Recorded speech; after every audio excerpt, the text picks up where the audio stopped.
Welcome in to the Riverbank once again from Jackson, Kentucky, in the Mike Holcomb Athletic Complex, where the host, the Breathitt Bobcats, open up 2023 district play with one of the best teams, Eric, that I think is going to be a staple in our district for years to come, as many years as they're in our district.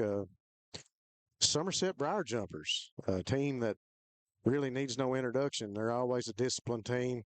You put them, Breathitt, Somerset, Danville, and Leslie. It's a toss-up between those, and there's 3 or 4 games in that combined group of district foes that could be won by, a touchdown. Yeah. This is a high-powered team. They come in here with some weapons that definitely put some points on the board this year, some yardage to take note of. We were just looking at they've rushed for over 1,400 yards here so far in the season. They come in here at 4-2. So the Bobcats with a challenge here tonight, Eric. Yeah, you said it, Rob. They've got a challenge here tonight. Last week, they really did play well, had some mental mistakes and a few errors that, kind of cost them the game late in the game. So this week, they're faced with another talented team, Rob. Like you said, this team's got some playmakers on them. They're a disciplined team, well coached. So the Bobcats have to come out and play disciplined football. We have to play for all 4 quarters, offense, defense, and special teams. And, they've got a challenge on their hands. Well, there's some names on the roster that I definitely recognize. The young man at quarterback, number 16, Josh Bruner. I've called his name before in middle school games, and he's putting on a show here at the QB position for this Briar Jumper team.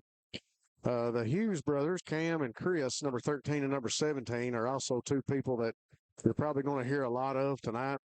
Both of those are the leading rushers, leading pass receiving, and leading scorers on this team.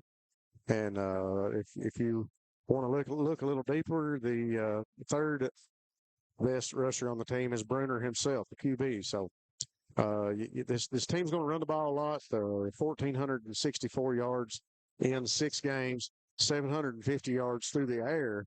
So Coach Moore talked about it last night. This is going to be a good running team. Let's talk a little bit about the coach, Coach Clevenger, coming over from Danville. And I actually had to look that one up just to make sure.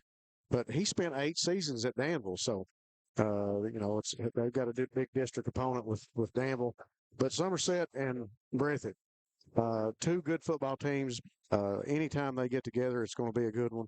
And we've got it here live for you on Bluegrass Sports Nation tonight. We've got about 7:50, 7:56 on the clock before tip-off. We're going to take a quick break and go to commercial. We'll be right back here on Bluegrass Sports Nation. Go Time is a locally owned and operated convenience store that has all your wants and needs in one stop.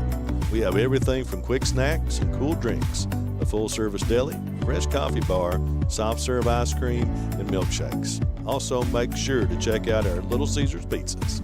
Go Time, where the customer always comes first. Refuel your tank, refill your cup, and refresh your taste buds all in one stop at Go Time.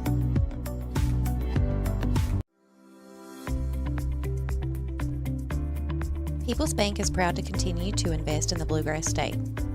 Our team has years of experience right here in Eastern Kentucky. By partnering with People's Bank, we provide solutions, not just products. Our vision is to be the best community bank in America, and we would love a chance to earn your business. People's Bank, working together, building success.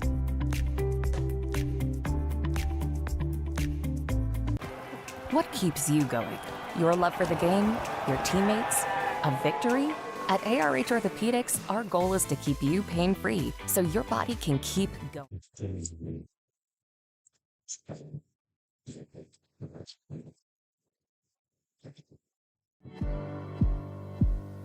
Go Time is a locally owned and operated convenience store that has all your wants and needs in one stop. We have everything from quick snacks and cool drinks, a full-service deli, fresh coffee bar, soft-serve ice cream, and milkshakes. Also, make sure to check out our Little Caesars pizzas. Go Time, where the customer always comes first. Refuel your tank, refill your cup, and refresh your taste buds all in one stop at Go Time.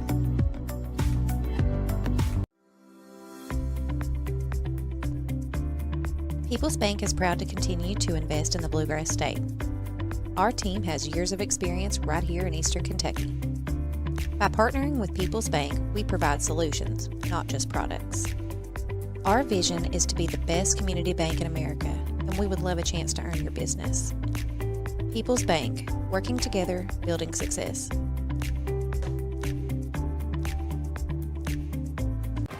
What keeps you going? Your love for the game? Your teammates? A victory?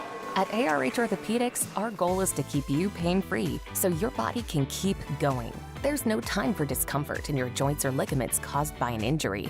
ARH Orthopedic providers specialize in treatment plans, from non-surgical and surgical options, so your care is entirely centered around you. Visit arh.org/ortho to find an orthopedic provider near you. ARH, more for Appalachia. Jackson Electric and Plumbing Supply in Jackson, Kentucky is proud to serve Breathitt, Lee, Wolf, Morgan, Owsley, Perry, and Madison counties. Established in 1982 with over 40 years of service to those communities, Jackson Electric and Plumbing Supply can not only meet your electric and plumbing needs, but also heating and cooling, concrete and metal septic tanks, as well as your special orders. Call Scott and the gang today at 606-666-4052. Kentucky Farm Bureau agents wear a lot of hats. They're coaches, volunteers, church members, neighbors, someone who's there when you need them, especially when you need them most. That may be a lot of hats, but they're all the... Sun goes down, you can tilt. Go Time is a locally owned and operated convenience store that has all your wants and needs in one stop. We have everything from quick snacks and cool drinks, a full-service deli, fresh coffee bar, soft-serve ice cream, and milkshakes. Also, make sure to check out our Little Caesars pizzas. Go Time, where the customer always comes first. Refuel your tank, refill your cup, and refresh your taste buds all in one stop at Go Time.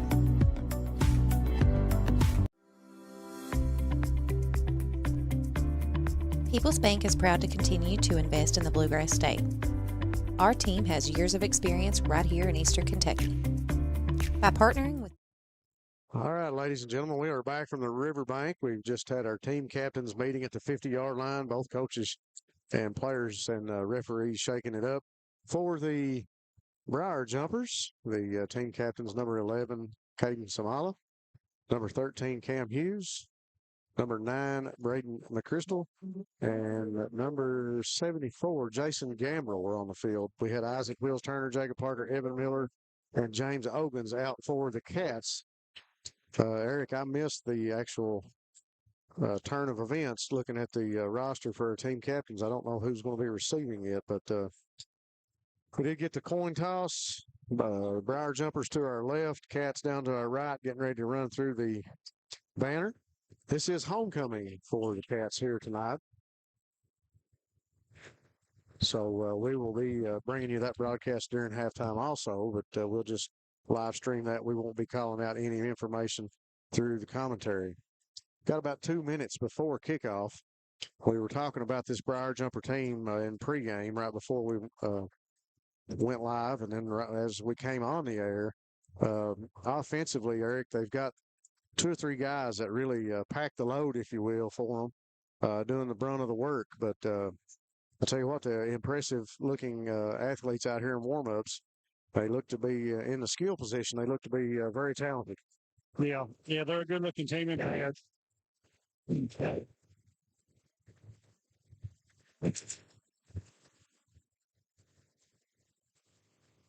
like you said, Rob, Somerset, it's a good-looking team. They look like they've got some good size, some good athletic ability. And from what I've seen on film, they've got some playmakers. So yeah, I think the Bobcat do have some playmakers. This Bobcat defense, it better be on their toes tonight because Somerset's able to run the ball and break off some long runs and put some points on the board. Well, they pulled out some good wins. We talked about their record being 4-2. Got a 28-24 win over Russell County, 47-12 win over Knox Central, 48-21 win over Garrett County, and then a 29-7 win over in Lincoln County. They put together 3 wins in a row there early on in the season. So only 2 losses come to the hands of Perry Central, 21-22, the big controversial game, first game of the year, and also 27-34 against Campbellsville. So for our Jumpers, playing a few teams there, at least Perry Central anyway, in the early on in the season to match our schedule. The Briar Jumpers will be kicking it off here from the 40-yard line right in front of us. Bobcats set to receive with John Carter Holland, explosive young man back here to receive, as well as Isaac Wheels Turner. Number 30 is on to kick the ball off. Ethan Rubel for the Jumpers. Got 6 seconds to tick off the clock. We'll get the whistle, and we'll tee this one up. District play starts tonight, Eric Collins. Yeah, I'm ready for it, Rob. The Bobcats, they played hard last week. I want to see how they bounce back here this week.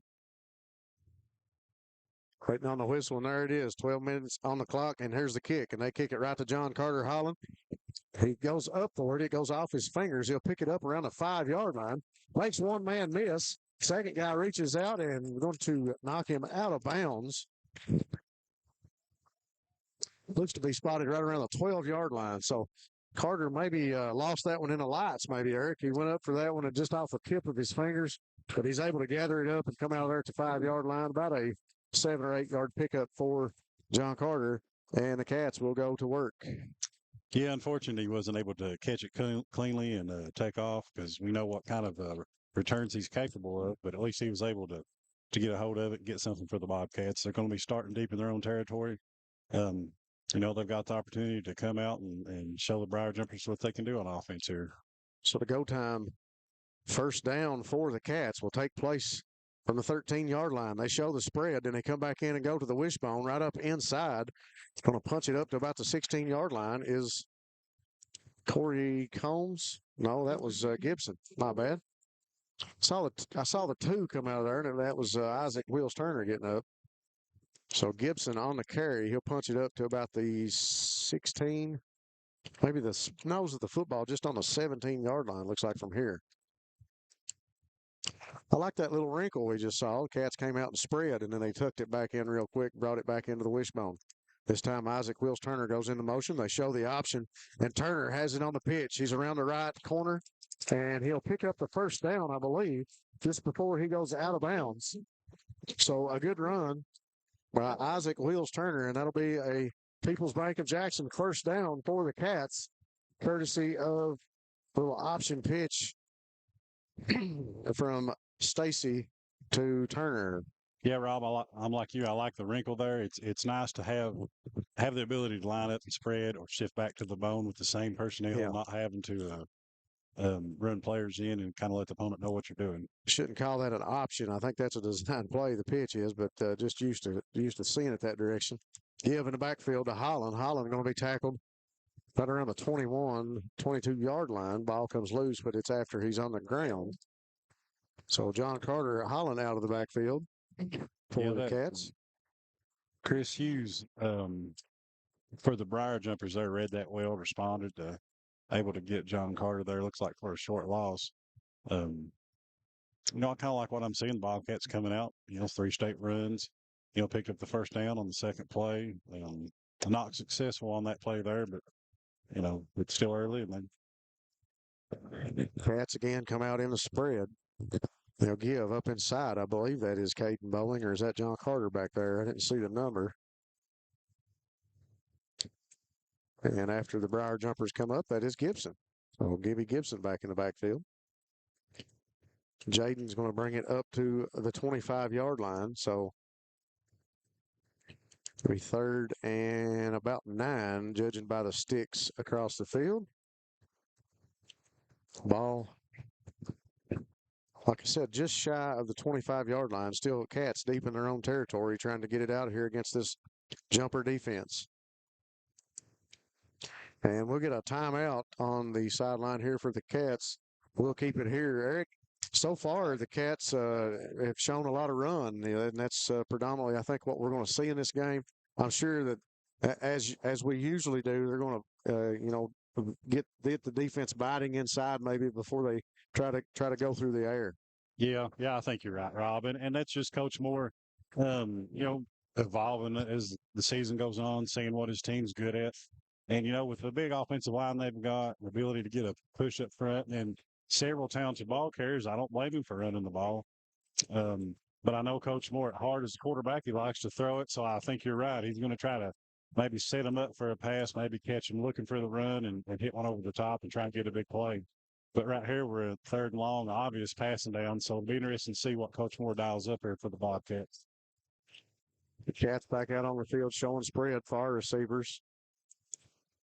Terry just to the inside, and I believe that's Holland out to the outside.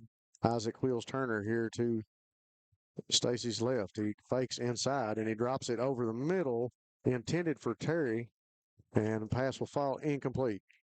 Yeah, unfortunately, Terry there kind of slipped on his cut.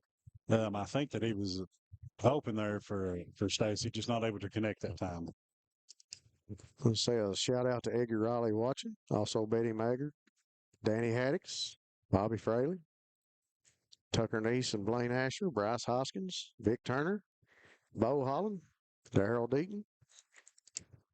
Thanks for tuning in, guys, here on Bluegrass Sports Nation. And the snap back to Terry. He'll punt it away. Ball going to fall around the 47-48 yard line and roll out of bounds on the Somerset side of the field, right around the 45-46 yard line. That'll be a People's Bank of Jackson, a first down for the Jumpers as they'll take over on the 46. People's Bank of Jackson working hard with you to build success. Rob, I'm eager to watch this defense play. They played pretty well last week, honestly. It played pretty well in a loss. I want to see that same speed and aggressiveness that they played with the last couple of weeks, and they're going to need it here tonight against this Briar Jumper offense. Yeah, they're going to need, the first half last week was just phenomenal. And on paper, you look at things, and they did a lot of things in one game that teams don't accomplish in 2 or 3 games. And you're going to have to put 2 halves of that together to put a stalemate on these Jumpers. Pass across the middle is caught, and he's tackled immediately, but the pass over the middle is complete to number 3, and that is Chas Reams. Well, that's what I think that's sand. Yeah, I think that's a patch in the field. It looks like a flag from here. A high snap inside, but it's going to be handed off to Hughes, and Hughes going to be up around the 5-yard line before Isaac Wheels Turner able to make a touchdown saving tackle for the Cats. Briar Jumpers moving the ball. It's 1st and goal. Another People's Bank of Jackson first down. Bruner waits on the snap. He turns. He gives to the young man just fell. That was Cam Hughes again. And Cam Hughes and Chris Hughes will be 2 names that we hear a lot coming out of the backfield for the Briar Jumpers. Yeah, Cam Hughes, they tried to run it up inside, and he attempted to bounce it outside because the Bobcats had that all clogged up, lost his footing down there on the field. Fortunate for the Bobcats because there was a little bit of room out there out on the edge. He's a low-built running back. He runs low to the ground. I mean, you notice him when he gets the ball. He's got a good stance about him, and going to be hard to stop this young man. He's looking for the corner, stutter steps, but he's tackled right around the 2, maybe 3-yard line, up to about the 2, I believe. So 8:15 on the clock. Jumpers are threatening, knocking on the door with 3rd and goal. 2 big plays got him down right inside of the red zone, and Bobcats able to stop him on a couple plays here. Big 3rd down right here to start the game. They had a great field position to start.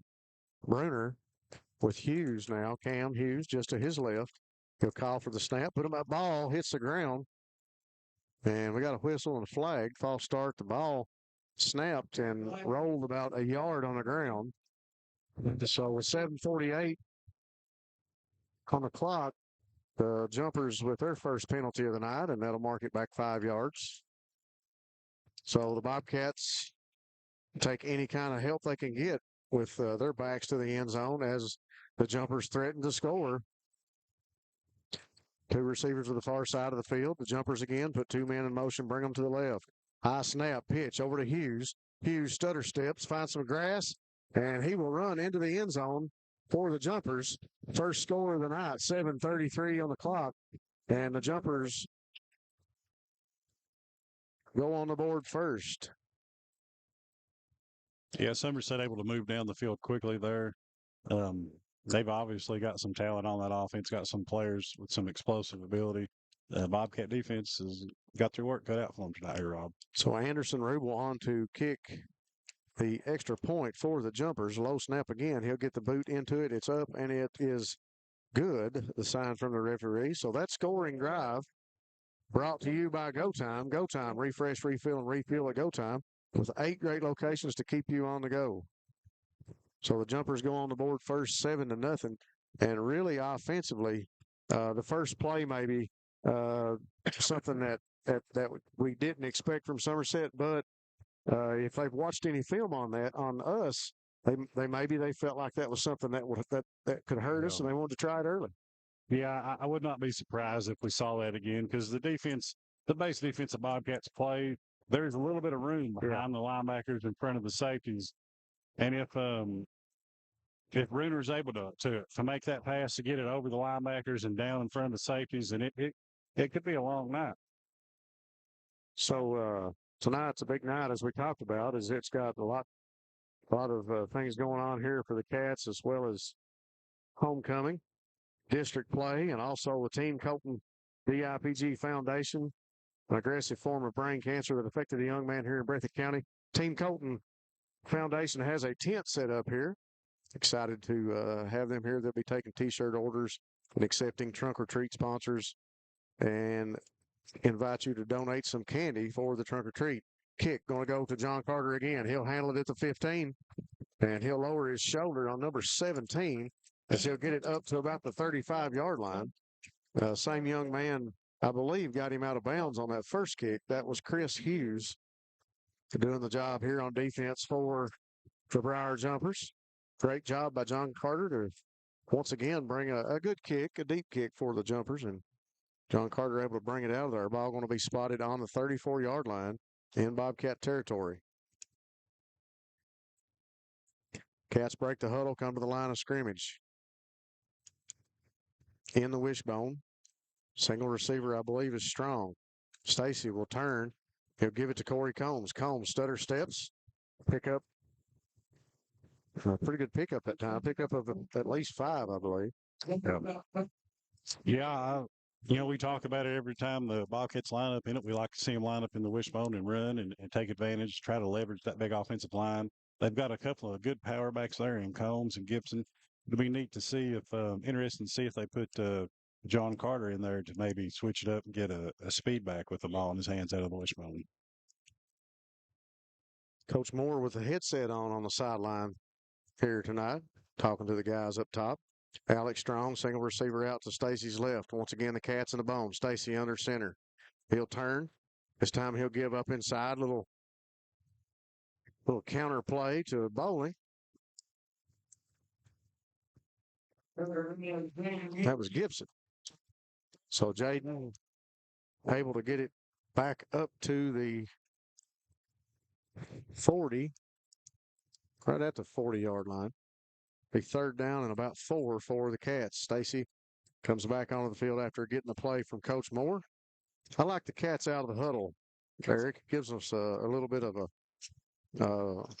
togetherness feel, if you will. Yeah. Cats still in the bone. Strong. Single receiver to the left. Stacy tries to draw him off. Doesn't work. Cats change things up. Take a look at the bands and go back under center. Stacy. He'll turn. And we give to Corey Combs. And Combs this time rumbles forward for a first down. That'll be another People's Bank of Jackson. First down for the Cats as Corey Combs punches it up just past the 45, up to about the 46-yard line. Yeah, nice push up in front of that play by the Bobcat offensive line. I'd like to see him continue that up. I'd really love to see a drive here where the offensive line kind of takes control of this game and they can run it down the field. If they just get 3, 4, 5 yards at a time, they can, tire out this Briar Jumper defense, and it's going to help their offense out too, because a lot of these kids go both ways. You bring out a good point. Cat staying a wishbone. This time he'll fake and he'll throw it. On the run is Terry, just out of reach for Braxton Terry. So it'll fall incomplete. Little wrinkle out of the wishbone as Stacy fakes it inside, turns, and looks to the sideline. Well, you mentioned that we probably see that, and you were right. Would have been nice to see a completion on the first time there, a big play for the Bobcat offense, but I'm sure we'll probably see that again here tonight. Yeah, I think we'll come back to that, and that that could be a little bit of Stacy getting used to a new receiver and Terry running the route. They're still working on some timing, so we'll see how that plays out. Terry comes over, sets up as the tight end on the left side. The wishbone again. Give inside. I believe, again, that's Gibson, I believe. It is, and Jaden will bring it up to about the 47-yard line. Yeah, not able to get much of a push right there. The Somerset's really loading the box up. A lot of defenders down there close to the line.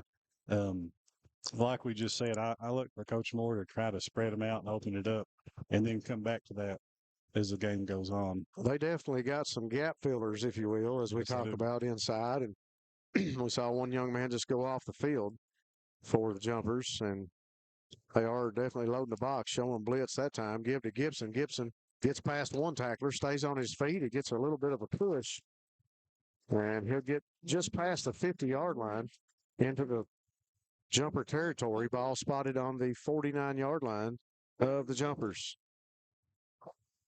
4th down, offense is staying on the field, Rob. Looks like Coach Moore maybe trying to go for this right here.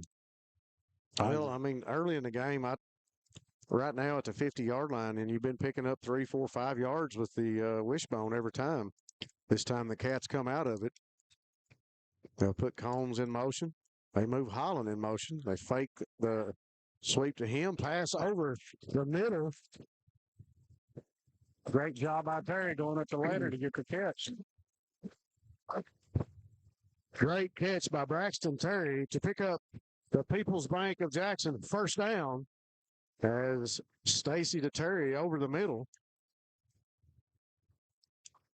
That was a fun play to watch develop too. Yeah.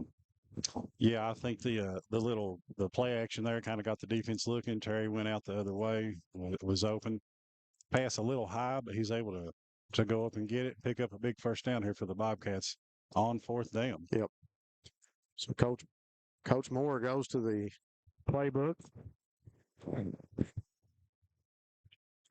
Brings out a wrinkle. Here we go again. Corey Combs goes in motion and sets. Here comes John Carter Holland, and this time he'll take the pitch. And he's up to the 35 as we see another little change in the offense as get another play out of the same set, if you will, bringing 2 men in motion.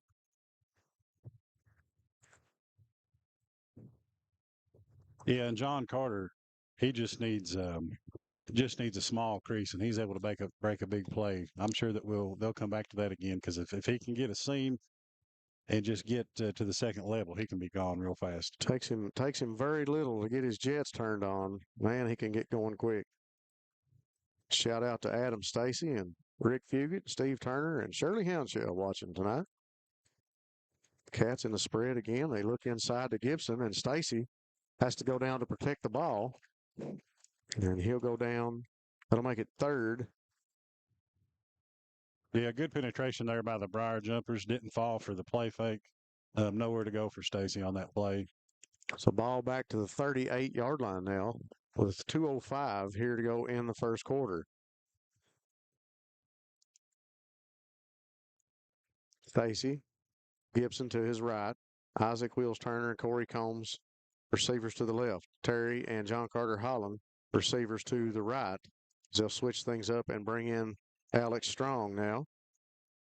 And here's the snap. Stacy runs back and maybe a breakdown on the blocking up front, or I thought it was going to be a draw play or maybe a little screen over the middle, but Stacy just has to fall on it to protect it. and that'll bring up 4th and long, and personnel changeover for the Cats as they will bring out the punt team. Yeah, I'm like you, Rob. It looked like that was going to be a middle screen or a similar type of play as quickly as the defensive line got through. Yep. Possibly some miscommunication there among the offense. So Perry, back around the 44, puts the boot to it. Nice punt. Perfect spiral. It'll fall back behind the 10-yard line, back about the 7 or 8-yard line. And here comes Hughes. Hughes up the middle, and he is going to be gone up the middle of the field, still on his feet. 10-5, touchdown for Cam Hughes of the Briar Jumpers. So Cam takes it from about the 8-yard line, comes up the sideline right in front of the Cats, cuts it back up midfield right around the 40, and he finds pay dirt. That is a People's Bank of Jackson scoring play for the Jumpers with 47 seconds left on the clock in the first. Jumpers go up 13-0. You know, this Bobcat special teams unit has really performed well this season. They've played good on punts and kickoffs and everything. Not been giving up a lot of big returns, but now the Briar Jumpers hit them for one right there. Yeah, they really have. They've contained very well, especially on punt and kickoff. So we got Anderson Rubel back on to kick the extra point.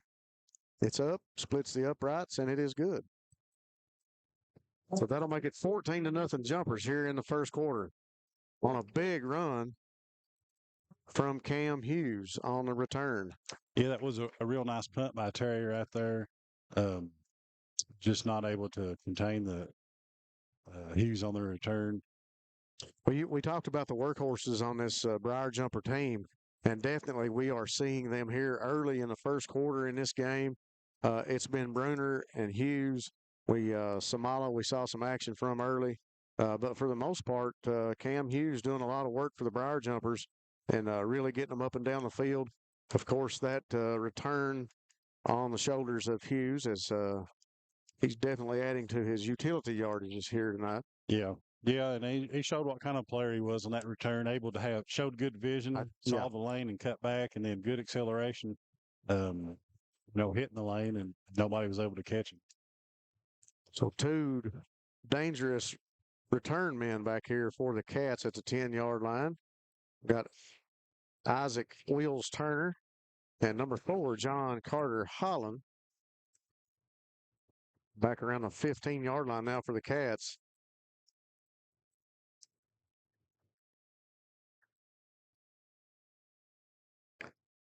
Would be nice to see the Bobcats repay the favor here and get a big return of their own. Rubel's got a different way of stepping off his kick. It's a high kick. Carter Holland picks it up, still on his feet, brought down around the 46-yard line, maybe up to the 47. So good return again for John Carter Holland. And it's another young man that we talk about the vision of Hughes. John Carter with some great vision. You see his stutter steps and you see his moves and still on his feet as he gets past that first tackler. Yeah, very talented young man. He's got great acceleration. He's a shifty runner. It's exciting anytime he gets the ball in his hands. Ball going to be spotted on the 43-yard line.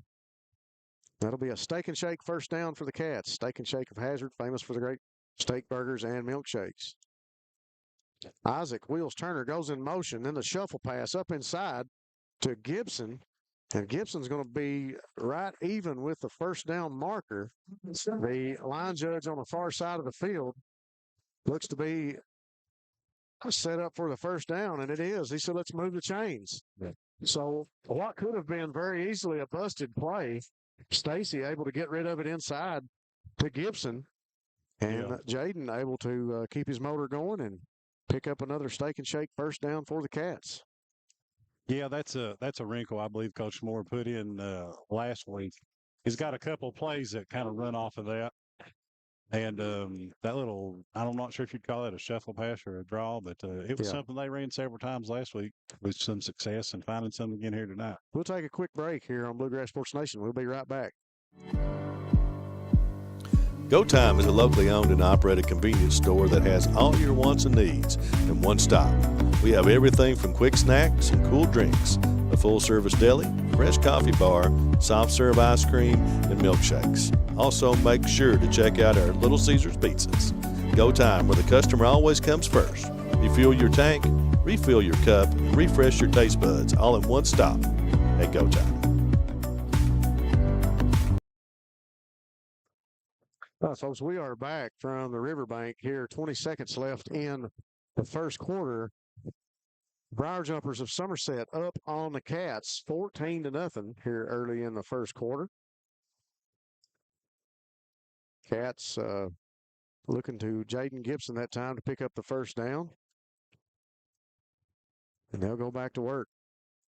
Out of the spread, single receiver on the far side of the field.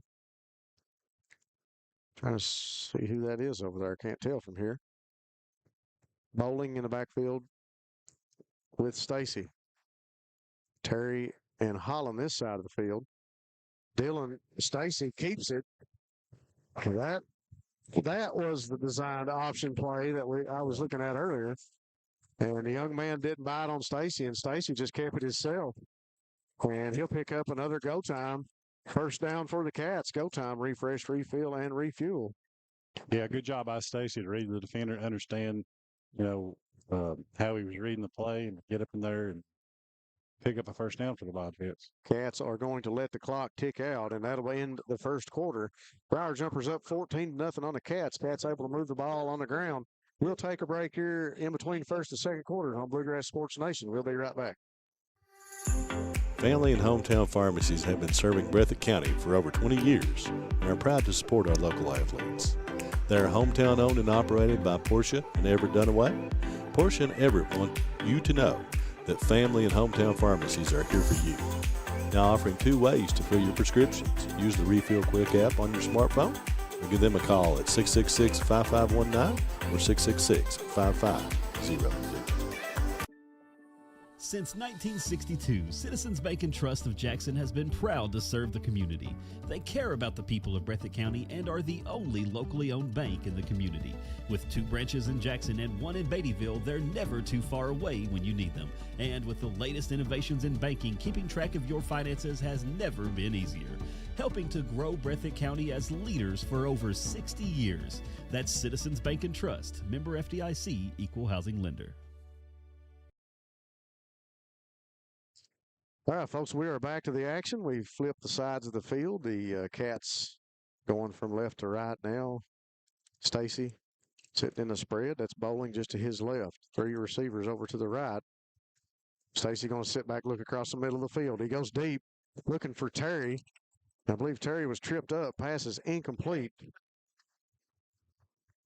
Yeah, I believe Terry and Hughes maybe got tangled up there just a little bit, enough to throw Terry off his timing. But plays like that are going to keep the defense honest because I know Coach Moore's going to run just enough to let him know that he's not afraid to call it. It makes a couple times now tonight that Stacy has looked to his new receiver, Braxton Terry. So maybe he's going to snag one of these here tonight. We've got to keep our hopes up for that. Bobcats forced to take a timeout. We will take it with them here on Bluegrass Sports Nation. We'll be right back after this message. People's Bank is proud to continue to invest in the Bluegrass State. Our team has years of experience right here in Eastern Kentucky. By partnering with People's Bank, we provide solutions, not just products. Our vision is to be the best community bank in America, and we would love a chance to earn your business. People's Bank, working together, building success.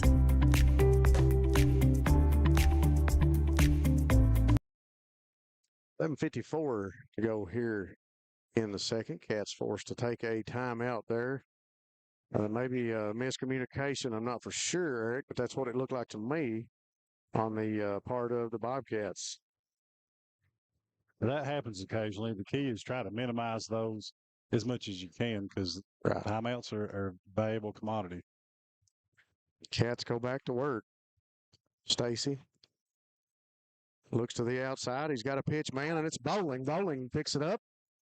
Stacy that time really leading really good on that option. Yeah. Got Bowling just off to his right hip and He makes the pitch, and that'll be third down and about 3 yards for the Cats. Yeah, the Bobcats have executed that play really well the last couple of times they've run it. I'm sure we're going to see it a few more times here tonight. It was blocked really well up front also. Looks like a short 3 yards from here. The Cats back in the spread, 2 receivers each side. Gibson just to the left of Stacy. 11:47 on the clock. Thanks again to our sponsors, Jackson Physical Therapy and Colby Watts. Jiffy Mart, get in and out in a jiffy with gas, groceries, and a great meat department. Stacy this time going to give up inside to Gibson. Gibson lowers his shoulder, and he'll get up to about the 18-yard line. And that'll be a steak and shake first down for the Cats as they continue to move the ball on offense. Looking pretty good right now. Yeah, offensive line has looked good the last few plays. If they keep this up, it's going to be a productive night here for the Bobcat offense. They stay in the same set. This time they'll give to Gibson. He'll turn to his left, up inside as he continues to stay on his feet. Up to about the 15-yard line. Just shy of the 15. Was spotted on the 16-yard line. 11:22 to go. That'll be second and about 7 yards for the Cats. Thanks again to the law office of Darrell Harold with over 30 years of taking care of the legal needs of Jackson and Breathitt County, and Hutch Automotive and Tire Works, CarQuest Auto Parts right here on Highway 15. Stacy keeps it this time over to the sideline. Looks like that's a first down. I thought maybe we were going to see a flag come in, but no face mask. Anytime you get an arm up there high around that shoulder on a tackle, it's just running a tight risk of getting that face mask call. Yeah, I'm like you. It looked like he might have had it from here, but we're a long way away. So the Cats on the legs of Dylan Stacy will pick up the first down. That'll be a go time. First down for the Cats. 9-yard line going in for the Cats. Back in the spread. Gibson to his left. Stacy will hand it to Gibson. Gibson finds a hole inside just off tackle, and he drives it forwards. You got to like the grit and determination right now from the Cats. Yeah. Don't play the scoreboard. Play the team in front of you. Well said, Rob. I like what I'm seeing out of this offensive line, getting a good push up front for the running backs right now. Stacy again in the spread. He'll turn, give to Gibson again. Gibson, same play inside, lowers his shoulder, and the Cats find the end zone with 10:34 to go in the second quarter. That is the People's Bank of Jackson scoring drive for the Cats. People's Bank of Jackson working together to build success. People's is ready to help you reach your dreams.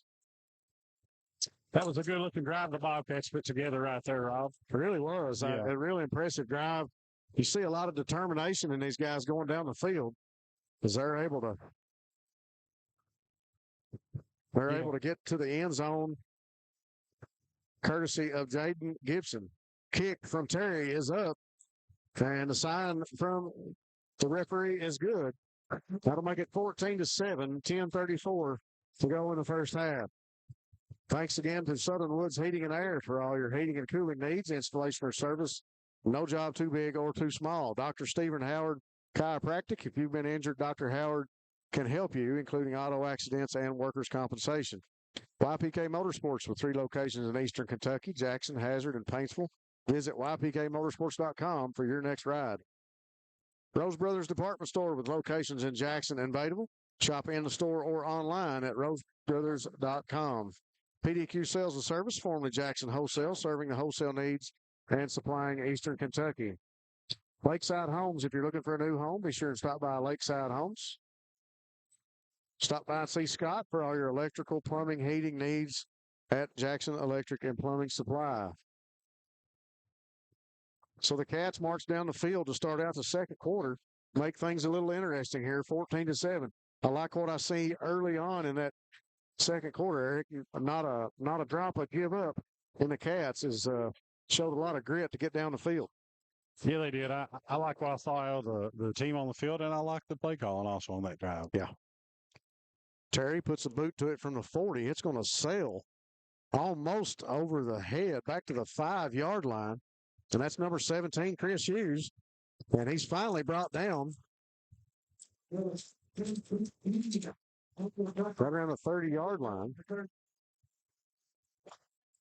That was a good job there for the Bobcats. Number 13, Austin Barker. Yeah, he came from the other side of the field. He was a sprint man on the left side of the field, came over to the right side and made the tackle. Austin Barker taking care of business here on the kickoff. So that time, Chris Hughes able to get a handle on it. Good kick by Terry. Puts it back around the 5, and Hughes brings it back to the 30-yard line for the Jumpers. And I think we're going to get a flag on that one. We will. And we'll get a false start on the offense. So the Jumpers will walk it back. So replay of the first down. It'll be ball sitting on the 25-yard line for the Jumpers. Yeah, hopefully the success that the offense had will kind of invigorate this defense here. It'd be nice to see them get a stop and Bobcats get the offense back on here to go work again. Colby Bird, Ogans, and Ethan Bowen up front for the Cats. Bruner hangs on to it, thought he'd lost the handle on it, and he's going to be tackled maybe. 16 will pick up about 1 yard, so it's still about 2nd and 14 from the 26-yard line. So Bruner a little shook up on that one. Looked like he was about to lose the handle on it. Gathered it up, and we'll see a big switch up front for the Cats. Quick lineman up front going out, and here comes the big guys. Abner, Neese, and Sawyer Hall in up front for the Cats. Put an extra man in the box. Terry goes down as a lineman. Braden Barnett out here at Bandit. Bruner going to give to Hughes in the backfield. Hughes finds an opening around the right end. Pickup of about 3, maybe 4 yards. Pick up more than that. Yeah, big play for the Briar Jumpers right there. Got a real good push out front. I thought he went out of bounds a little bit before where the down marker is. So young man able to pick up a few more yards than what I thought. Ball going to be spotted right around the 34-yard line for the Jumpers. It'll be 3rd and about 6 yards. Change up a lineman up front, and here comes Hughes right off that right side. Picks up the first down, still on his feet. And Combs and another defensive back try to catch him and can't. Colin Combs, couldn't see the other number for here, but the two defensive backs not able to catch Hughes with 8:50 on the clock. And Cam Hughes will rumble into the end zone for the Jumpers. Yeah, this Briar Jumper offense, they're firing on all cylinders at the moment. They're having their way with this Bobcat defense right now. If they can get it back into the second level, they have not been able to bring him down. That is another People's Bank of Jackson scoring drive for the Jumpers. People's Bank working together to build success. Rubel on now to kick the extra point. Ball is down, almost blocked, and the kick is up, and it goes through the uprights. The young man came streaking across was Wesley Abner. Abner close to getting a hand on that one. Yeah. With 8:50 on the clock here in the first half, score is 21-7 Briar Jumpers of Somerset over the Cats. Yeah, another big run there for the Briar Jumpers. They look like they've been there and done that before. Their offensive line's getting a good push. You know, Bobcats are just kind of getting caught up in the mix inside. It doesn't necessarily look like they're missing tackles. They're just not able to get there, it looks like, Rob. They're getting a good push, and Hughes is just getting to the second level quickly, and the DBs are having a difficult time bringing him down because he's a big, strong runner. Yeah, not to take anything away from Somerset, Hughes can really get the job done. He's definitely a one-of-a-kind running back and a strong young man and a great vision like you mentioned earlier. Thanks again to Family Pharmacy and Hometown Pharmacy, great people who have your safety at heart, and they remind you that they've always been proud supporters of the Bobcats. Variety Pizza, your home for the best pizza in Jackson, along with famous hoagies. Breathitt County Farm Bureau with agents Chuck Price and Seth Holland. They remind you that they are big on Breathitt County. And ARH, Appalachian Regional Healthcare, the healthcare system of Appalachia. Rubel on now to kick. The kickoff, a high kick. Going to sail back to Gibson. Gibson will pick it up at the 30. Stiff arms one man at the 40. And he'll go out of bounds around the 45. We'll see where they spot it. It's hard to see for the sideline tent of the Cats here, but looks like it's going to be on the 44-yard line. Be some really good field position to get started here. I'd like to see how this Bobcat offense is going to respond. They had a really good drive just a few minutes ago. I'd like to see them get some more points on the board here and keep it as close as possible heading into halftime. That'll be a steak and shake first down for the Cats as they'll take over on the 44. Steak and Shake of Hazard, famous for the great steak burgers and great milkshakes. Stacy in the spread again. 2 receivers this side of the field. He'll give inside to Gibson. Gets a block, dragging 1 tackler with him. And we got a flag from the line judge right here, right around the 49-yard line. Right in the vicinity of the block and the tackle on the play.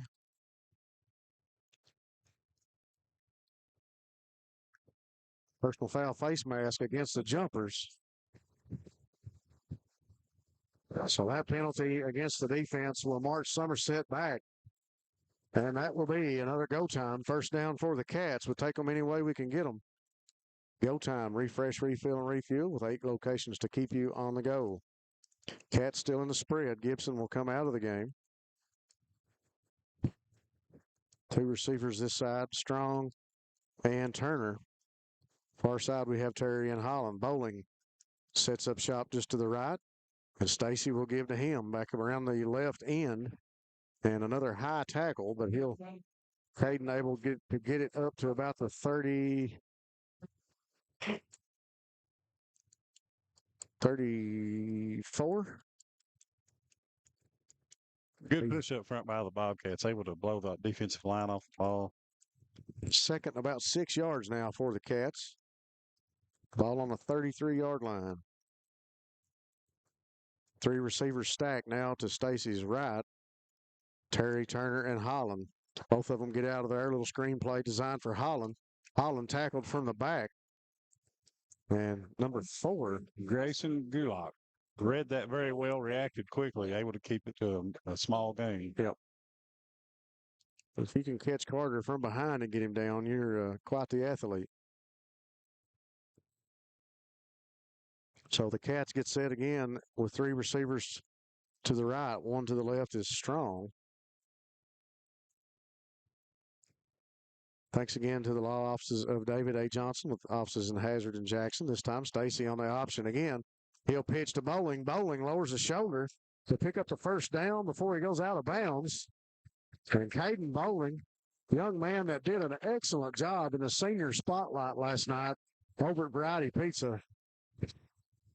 No kid about Caden Bowling. I tell you what, he's a young man, has grown up and matured, and we've watched him grow here in Breathitt County. Showed a good burst of speed right there, Rob, getting around the corner and picking up that first down. Young man did a great job, and we got flagged right as the ball is snapped, and we got offsides on the Cats. False start on the Cats.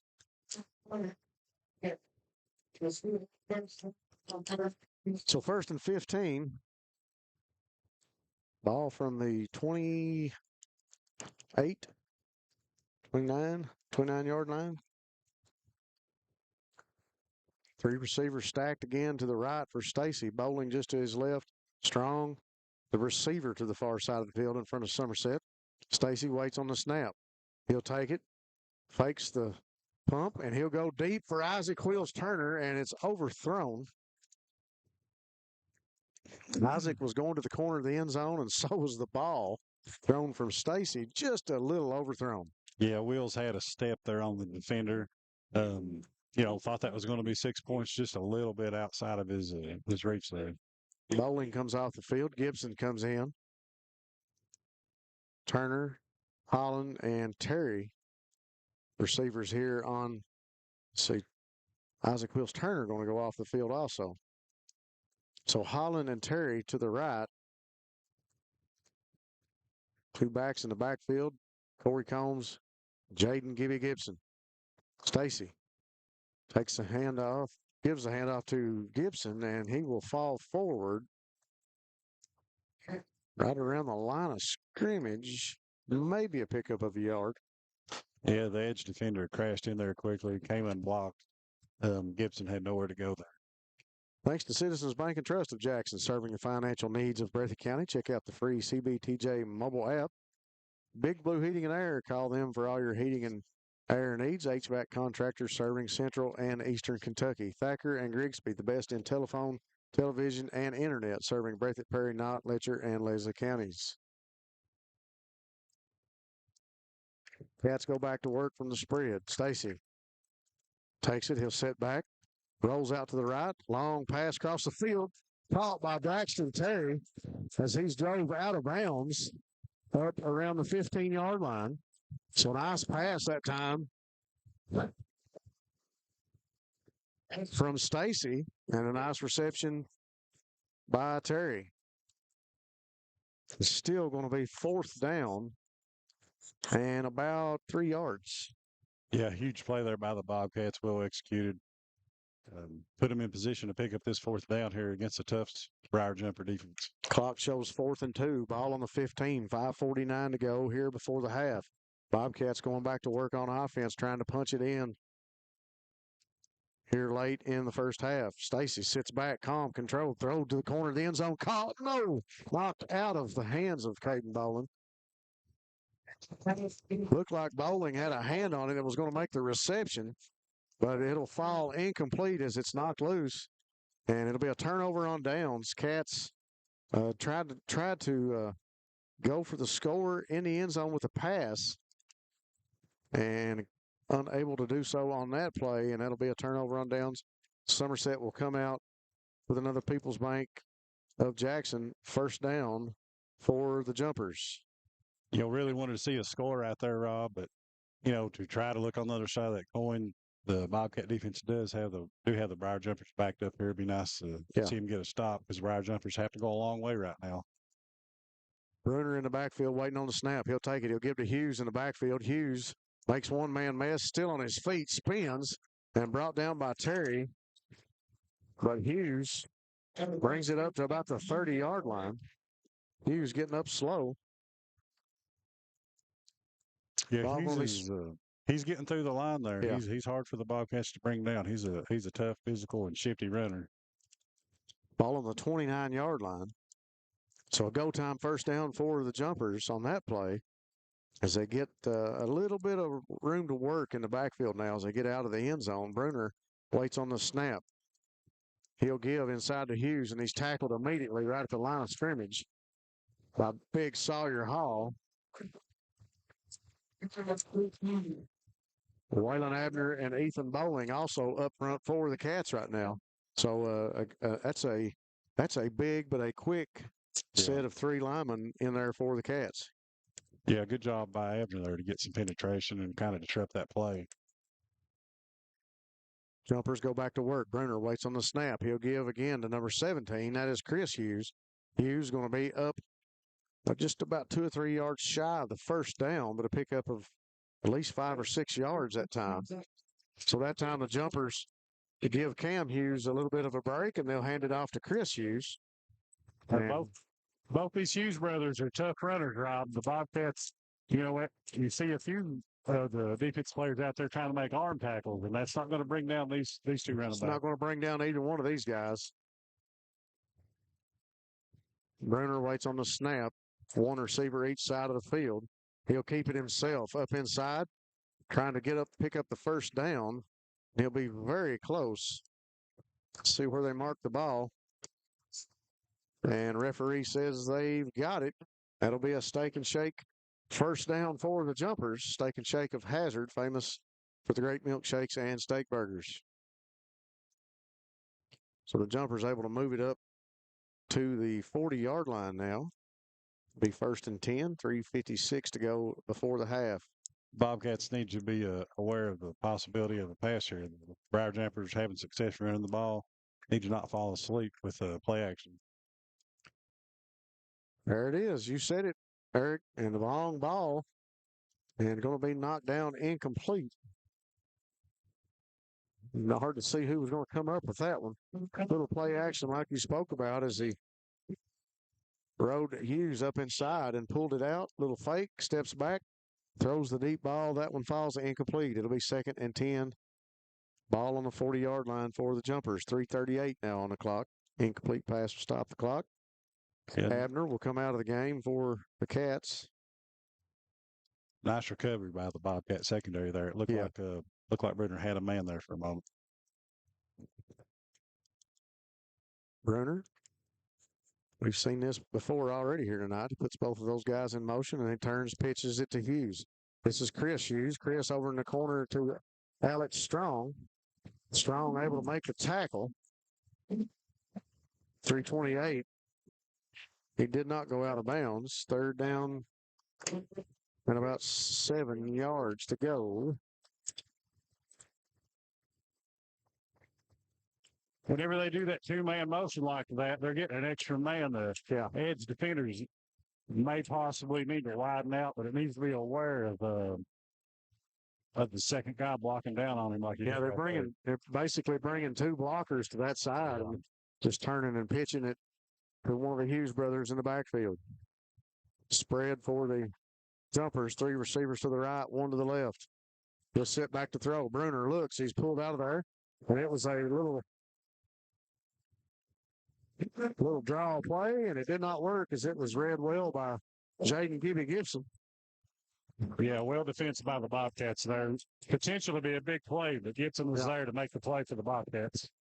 Well, anytime you see that many linemen break free, getting into the backfield that quick, a lot of times it's going to be a screen play or a draw play. And that maybe just took a little bit of time to develop, but the Bobcats stayed at home and played it wisely. And the punt team on the field for the Jumpers. And if I'm not mistaken, that is Cam Hughes back to punt. He'll put the boot to it. It's going to come back to John Carter Holland at the 20. He's at the 30, 35, 40, and he's pushed out of bounds right around the 41-yard line. Well, he's an explosive player, Rob. Every time he gets the ball, you're looking for something big to happen. 2:37 on the clock. A good pickup that time by Holland. So the Cats come back onto the field, getting ready to go to work with another go-time first down for the Cats. Ball spotted on the 40. They'll say he went out of bounds right around the 40-yard line. Good series there by the Bobcat defense, able to give their offense the ball back, and potentially able to get a little bit closer here before halftime. 3 receivers to the left for the Cats. Gibson on the right. Strong, single receiver to the right. Stacy takes a snap, and he'll keep it this time. He'll get up to about the 42. Another designed option play again, and that time Stacy keeps it, lowers his shoulder, and pick up probably a yard on the play. Ball going to be in between the 41 and 42. Yeah, we'll call it 2nd and 9. The Jumpers were ready that time, read and responded to the option play real well. Nowhere really to pitch it. That's a good decision by Stacy. Just keep it and get what he can. Special thanks again to Colby Watts and Jackson Physical Therapy. Jiffy Mart. Get in and check out Sanford's Deli. Snap back to Stacy. He'll throw over to his left. Caught by Isaac Wills Turner. And a pickup of a first down for the Cats. Nice blocking for Stacy right there. And good job by Wills to catch it and get upfield and pick the first down up. People's Bank of Jackson first down for the Cats. Showing a little bit of that 2-minute offense here, if you will, Eric, as they get back to the line quickly. Clock on 1:40 now. 3 receivers come to this side of the field. Far receiver Strong. Stacy gets the snap. He'll roll out to his right. Sets. Going to throw deep. Across the middle of the field looking for Holland. And it's going to be incomplete. Never really had a chance on that one. No, that play there looked like it is designed to give him the option look and then try to hit somebody down the field, but the Briar Jumpers are ready for it. Carter not really open with 2 defenders deep. Good coverage on Carter, and the ball thrown deep by Stacy. Definitely had a chance if he could have got under it. Would have been a good score right there, taking into halftime. Stacy, again, will give inside to Gibson. Gibson bounces off 1 tackle, stays on his feet, and about 4 jumpers bring him down. Yeah, good run by Gibson, always a physical runner. On the previous play there, I'm not sure. I can't recall if there was an intermediate route there that Stacy could have checked been down looking at, to, yeah. Gibson will come off the field. Bowling comes on for him. 3 receivers to the far side of the field. Holland, Terry, and Turner. Strong here in front of us. Stacy sits back. Little screen pass. Perfectly played up the middle, and it's Caden Bowling picking up the first down still on his feet. And he'll be taken down. Big play to pick up the first down and keep this drive going for the Bobcats. Ball looks to be spotted about the 39-yard line. Bobcats with 12 first downs to Somerset's 4 right now. Stacy looks to throw to his left. He pumps and throws short, and it's incomplete, intended for Carter Holland up around the first down marker. 28 seconds on the clock. It will stop. 2nd and 10 from the 38. Thanks again to our sponsors. Law Office of Darrell Harold, with over 30 years taking care of the legal needs of Jackson. Hutch Automotive and Tire Works here on Highway 15. And Southern Woods Heating and Air for all your heating and cooling needs. We'll take a quick time out here on Bluegrass Sports Nation with the call on the field. We'll be right back after this message. Go Time is a locally owned and operated convenience store that has all your wants and needs in one stop. We have everything from quick snacks and cool drinks, a full-service deli, fresh coffee bar, soft-serve ice cream, and milkshakes. Also, make sure to check out our Little Caesars pizzas. Go Time, where the customer always comes first. Refuel your tank, refill your cup, and refresh your taste buds all in one stop at Go Time. Thanks again to all of our sponsors here on Bluegrass Sports Nation. Once again, thanks to Breathitt Automotive with new owner Dustin Kilburn, all the tires and car care to keep you on the go. Thanks to Dr. Stephen Howard Chiropractic with over 22 years of experience. YPK Motorsports, in-stock machines ready for your family's next outdoor adventure. And Rose Brothers Department Store. Shop in Jackson or in Bateville or in the store online at rosebros.com. Cats in the spread, 2 receivers each side. Stacy shouting out some instructions. Bowling sit back to block. Stacy rolls out of there. Got to get rid of it. Looking across the middle. He'll keep it up to the 30, up to the 25, maybe a little past that to the 24. We'll see where they spot him. But Stacy couldn't find anybody open. And he just decided to take it with his legs. And that'll be a go time. First down for the Cats with 18 seconds to go. They move the chains again. Yeah, good job by Stacy there. Had immediate pressure there coming from the left side, able to roll out and make something positive out of what could have been a negative play. So they do spot it on the 25. Same set, 2 receivers each side. Bowling stays back to block. Throw across the middle, tipped. Oh, he had Holland right across the middle of the field, and what a heads-up play by the Jumpers defensive back to get a hand on that one, and it falls incomplete into the end zone. 13 seconds on the clock. Ball still on the 25-yard line. I'd like to see Stacy kind of target some more people. A lot of times when the Bobcats throw the ball, they throw screens and quick screens, or they throw it down the field. Sometimes they don't really try to leverage the middle of the field with crossing routes and things like that. Able to find John Carter there, just not able to complete the pass. You took the words right out of my mouth with the short crossing route. Fake inside, little screen pass to Strong. Strong gets up to the 15 and 6 seconds on the clock. Thanks again to PDQ Sales and Service, formerly Jackson Wholesale, serving wholesale needs and supplying Eastern Kentucky. Lakeside Homes, if you're looking for a new home, stop by Lakeside Homes. You'll always get a great deal, and they've got the best selection of new homes. So looks like we got timeouts left, 2 for Somerset and none for us. I don't know who made that timeout. That's what I thought.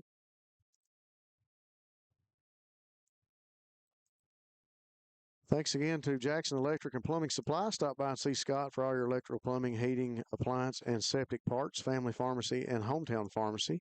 Proud supporters of the Bobcats. Variety Pizza. your home for the best pizza in Jackson, along with their famous hoagies. And Breathitt County Farm Bureau with agents Chuck Price and Seth Holland. Farm Bureau is big on commitment and big on Kentucky, and Chuck and Seth are big on Breathitt County. So they bring Braxton Terry in with 6 seconds for the field goal. Ball sitting on the 15-yard line. Here's the snap, a little high. Terry puts the boot to it. It's got plenty of distance.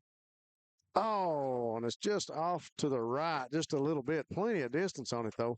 Kick from the hash, sails just off to the right and takes about 5 seconds off the clock. So we're going to leave 1 on the board. I don't expect Somerset to do a whole lot with that second left on the clock and a 2-score lead right now. No, I would expect them just to down the ball right here.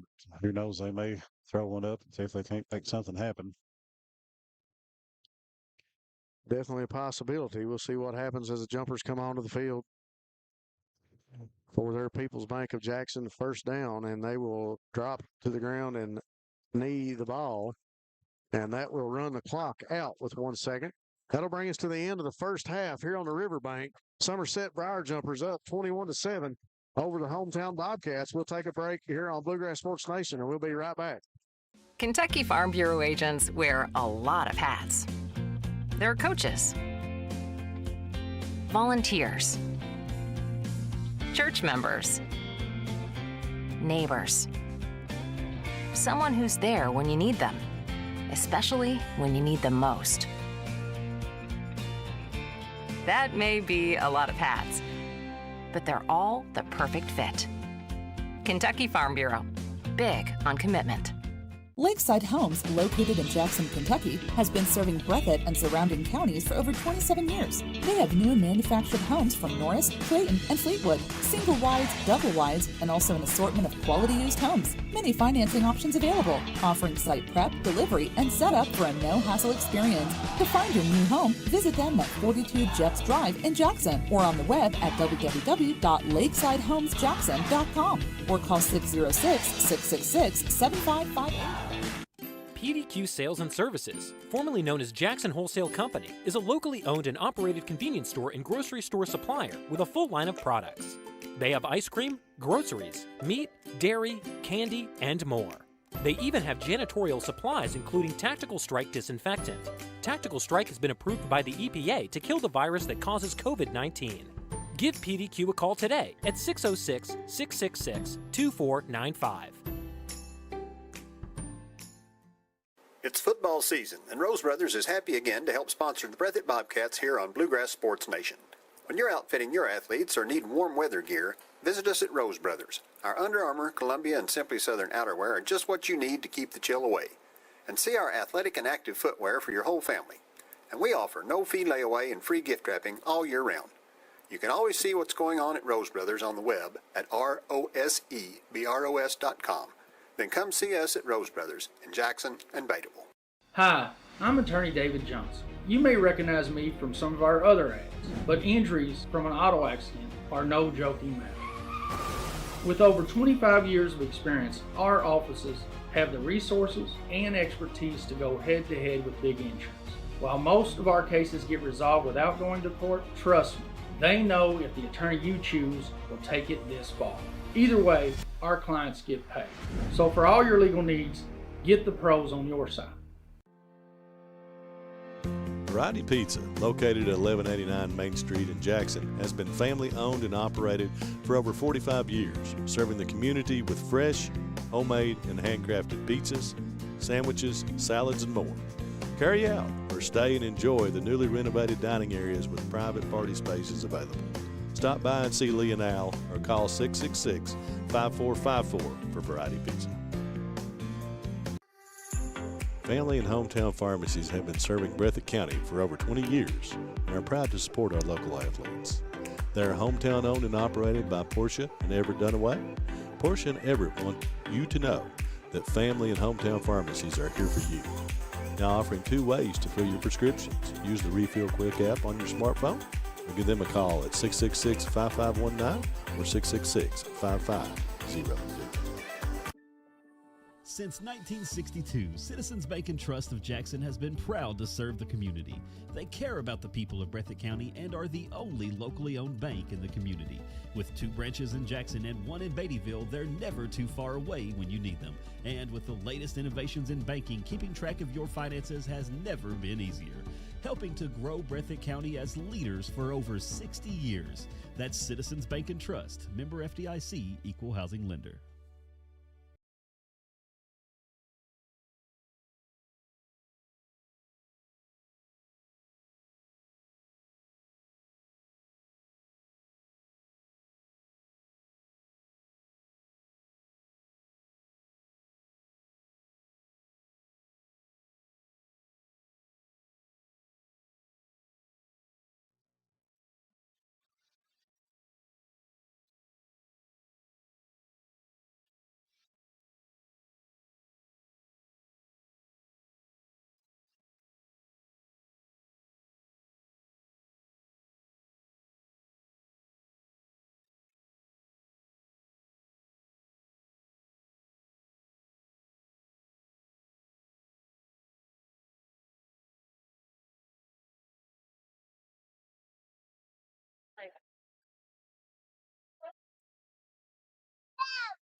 Welcome to Breathitt High School's 2023 Homecoming Coronation.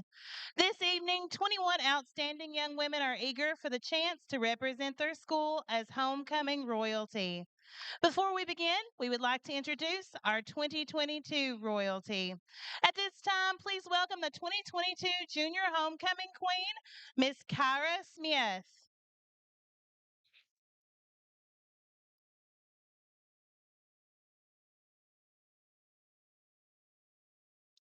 Next, taking her final walk as Breathitt High School's 2022 Homecoming Queen, please welcome Miss Destiny Banks.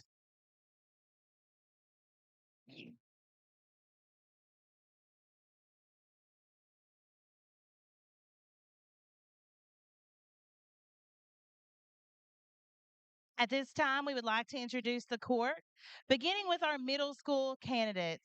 First, representing the 7th grade is Miss Emily Bird. She is being escorted by number 3, sophomore Eli Crisp. Emily is a 12-year-old daughter of Tracy and Matt Bird.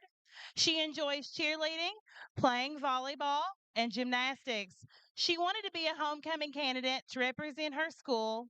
A fun fact about Emily is that she placed 3rd in gymnastics at nationals. Miss Emily Bird. Also representing the 7th grade class is Miss Aubrey Clark.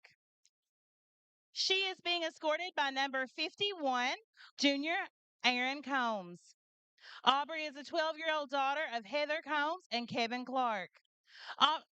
She enjoys four-wheeling, playing basketball, spending time with family and friends.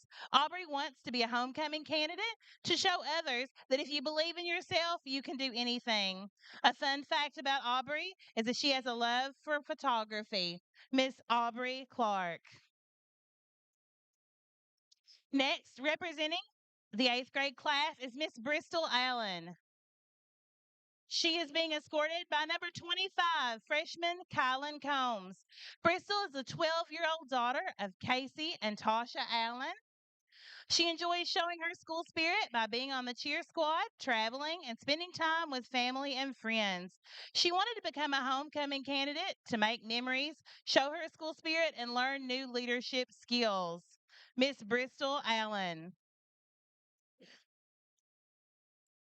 Also representing the 8th grade class is Miss Isabella Smith. She is being escorted by number 55, sophomore Jalen Holland. Isabel is the 13-year-old daughter of Melissa and Victor Southwood. She enjoys playing basketball and being a member of the academic team.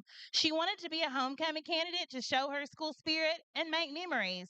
A fun fact about Isabel is she loves trying new things and spending time with her family and friends. Miss Isabel Smith. Representing the middle school football team is Miss Destiny Hensley. She is being escorted by number 26, junior Braxton Terry. Destiny is a 14-year-old daughter of Wilma and Josh Combs. She enjoys playing sports and exercising. She wanted to become a homecoming candidate to make memories and show school spirit. Miss Destiny Hensley. Representing the middle school girls basketball team is Miss Bella Trent Napier. She is being escorted by number 74, sophomore Chris Neese. Bella is a 13-year-old granddaughter of Carol Trent and niece of Rose Trent. She enjoys playing sports and many subjects in school. She wanted to become a homecoming candidate so that she can represent her team well. Miss Bella Napier. Next, we will introduce our high school candidates, beginning with Miss Lisa Strong. She is being escorted by number 1, senior Dylan Stacy. Lisa is the 14-year-old daughter of Pam and Sean Strong. Lisa enjoys cheerleading and wanted to become a homecoming candidate to have fun with her friends. Miss Lisa Strong. Also representing the ninth grade is Miss Peyton Bowling. She is being escorted by number 53, sophomore Ethan Bowling. Peyton is the 14-year-old daughter of Elizabeth Little and Michael Bowling. Peyton hobbies include being part of the softball team and playing with her dogs. Peyton has always wanted to become a homecoming candidate, and she's thankful for the opportunity. Miss Peyton Bowling. Next, representing the 10th grade class is Miss Savannah Holland. She is being escorted by number 20, sophomore Braden Barnett. Savannah is the 15-year-old daughter of Mamie and Robert Cockerham. Savannah enjoys playing sports, hanging with her niece and nephew, and FaceTiming with her friends. She wanted to become a homecoming candidate to show others that you can do whatever you set your mind to. Miss Savannah Holland.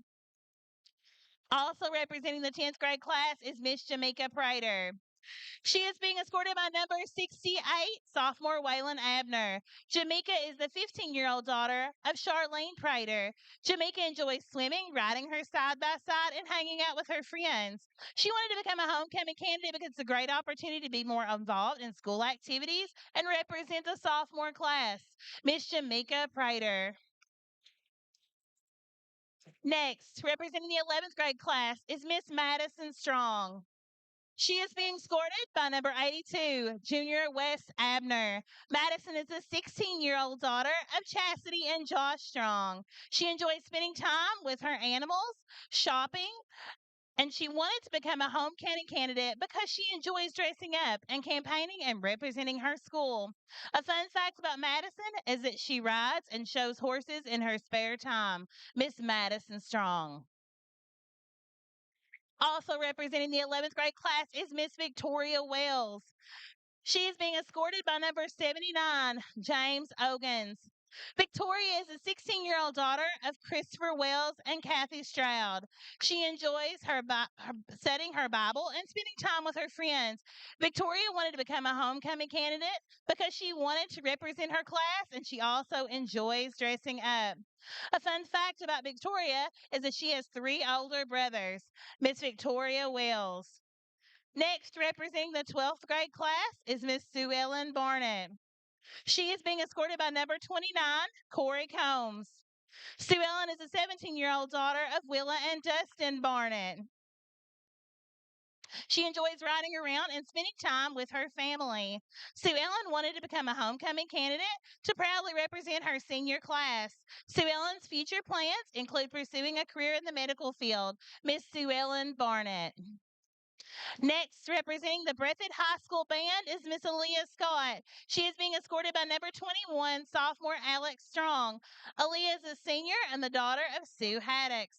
She enjoys art, playing the flute, and hanging out with her amazing friends. Aaliyah wanted to become a homecoming candidate because it's her last year in high school. So why not do something fun? Miss Aaliyah Scott. Representing the cross country team is Miss Tia Markwell. She is being escorted by number 28, sophomore Briar Kane Combs. Tia is a sophomore and the 15-year-old daughter of Dina and Shane Perkins. Tia loves to read and bake and wanted to become a homecoming candidate to proudly represent the cross-country team. A fun fact about Tia is that she's the oldest of 4 children. Miss Tia Markwell. Representing Breathitt cheerleading is Miss Allie Mann. She's being escorted by number 9, sophomore Jaden Gibson. Allie is a junior and the 16-year-old daughter of Missy and Alan Mann. She enjoys baking with her family, going on rides, and spending time with her friends. Allie wanted to become a homecoming candidate to be a good role model for all the young women in Breathitt County. A fun fact about Allie is that her mom is her role model because she works so hard and ensures Allie has everything she needs. Miss Allie Mann. Representing JROTC is Miss Caitlin Terry. She is being escorted by number 65, sophomore Brock Drennan.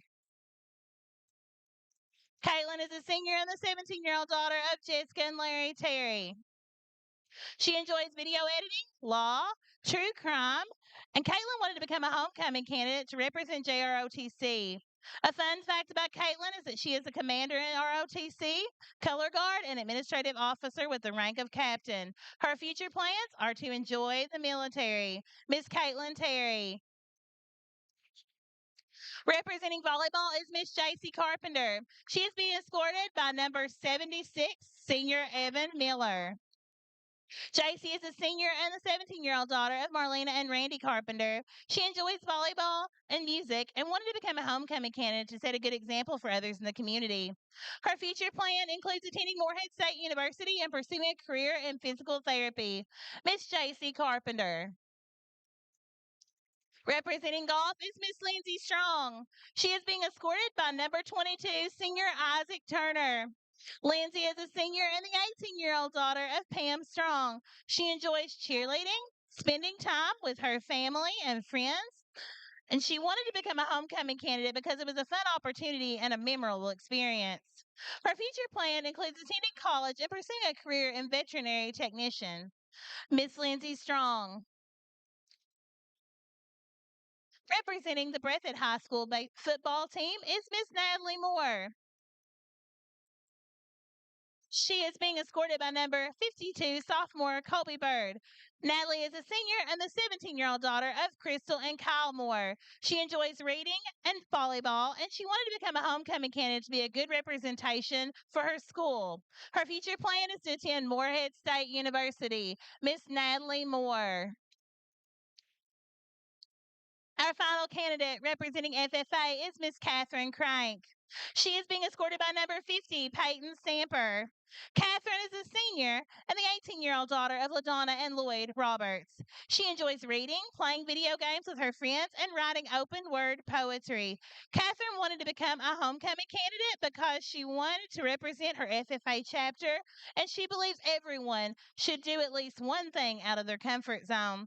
Her future plans are to attend Morehead State University and major in law and agriculture with hopes of becoming a game warden. Miss Catherine Crank. At this time, please welcome back Kyra and Destiny as they crown this year's royalty. From the middle school, the 2023 Junior Princess is Miss Emily Bird.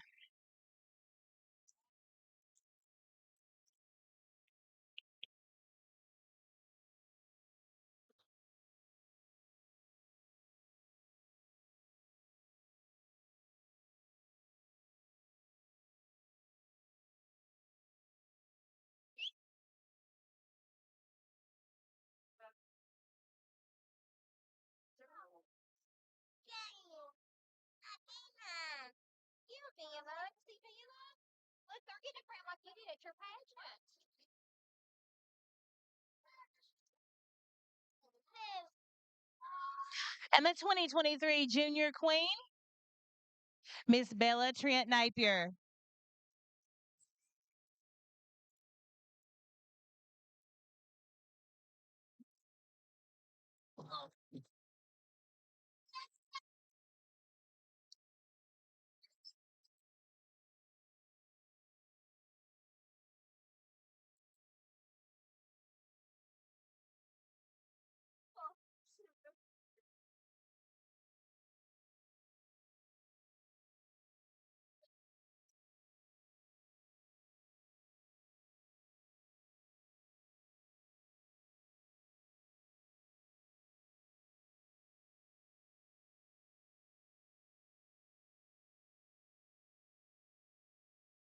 From Breathitt High School, the 2023 Homecoming Princess, Miss Jamaica Prater.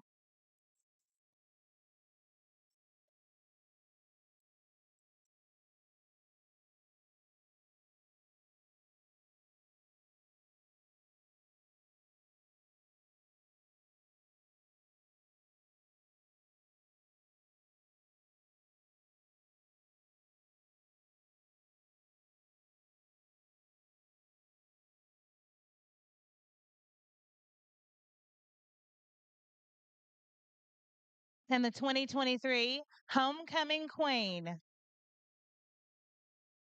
Miss Natalie Moore.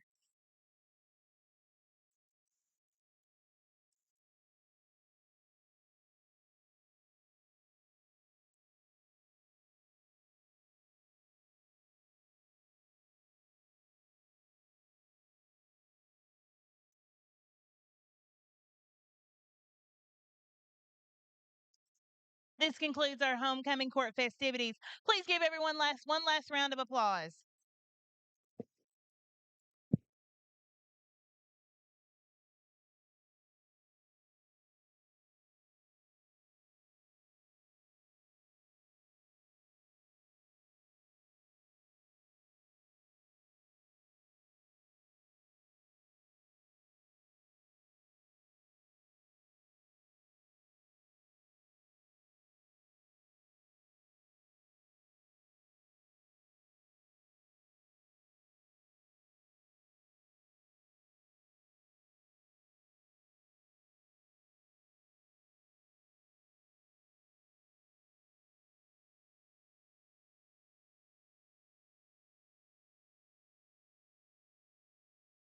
Call the professionals at Big Blue Heating and Air. Residential and commercial, we provide HVAC and refrigeration services, including installations, replacements, and repairs. Plus, we're available 24/7 for emergencies. With over a decade of experience, we provide honest, friendly, and dependable service. And you can relax knowing your family's comfort is our top priority. Serving Montgomery, Clark, Bath, Powell, and other neighboring counties. Big Blue Heating and Air. No job too big, no job too small.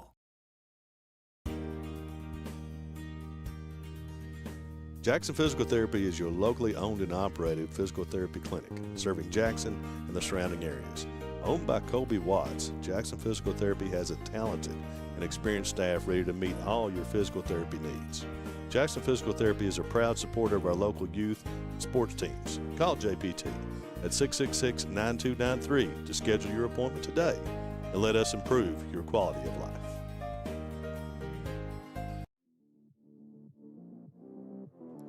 YPK Motorsports is excited to help you experience the fun and adventure a quality Yamaha, Polaris, or Kawasaki vehicle can bring to your life. Now with 4 locations, YPK invites you to see our great selection of ATVs, side-by-sides, dirt bikes, and more. Come visit us in Jackson, Hazard, or Paintsville, or online at ypkmotorsports.com. I started at Double Quick as an associate when I was still in high school, and I quickly realized that there was a career in front of me. Whenever I was a store manager, I graduated college and I expected to leave about a year after graduation. I knew that this was a place that I could continue to grow, I could continue to be challenged both personally and professionally, and that's the reason that I'm still here today. Start your career today at Double Quick. Apply at doublequick.com and start your career today. Go Time is a locally owned and operated convenience store that has all your wants and needs in one stop. We have everything from quick snacks and cool drinks, a full-service deli, fresh coffee bar, soft-serve ice cream, and milkshakes. Also, make sure to check out our Little Caesars pizzas. Go Time, where the customer always comes first. Refuel your tank, refill your cup, and refresh your taste buds all in one stop at Go Time.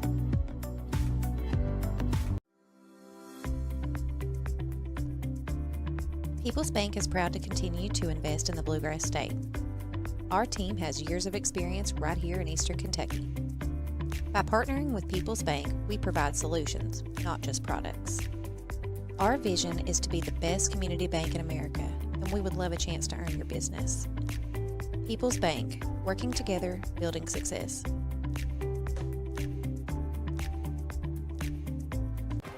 What keeps you going? Your love for the game? Your teammates? A victory? At ARH Orthopedics, our goal is to keep you pain-free so your body can keep going. There's no time for discomfort in your joints or ligaments caused by an injury. ARH Orthopedic providers specialize in treatment plans, from non-surgical and surgical options, so your care is entirely centered around you. Visit arh.org/ortho to find an orthopedic provider near you. ARH, more for Appalachia. Jackson Electric and Plumbing Supply in Jackson, Kentucky is proud to serve Breathitt, Lee, Wolf, Morgan, Owsley, Perry, and Madison counties. Established in 1982 with over 40 years of service to those communities, Jackson Electric and Plumbing Supply can not only meet your electric and plumbing needs, but also heating and cooling, concrete and metal septic tanks, as well as your special orders. Call Scott and the gang today at 606-666-4052.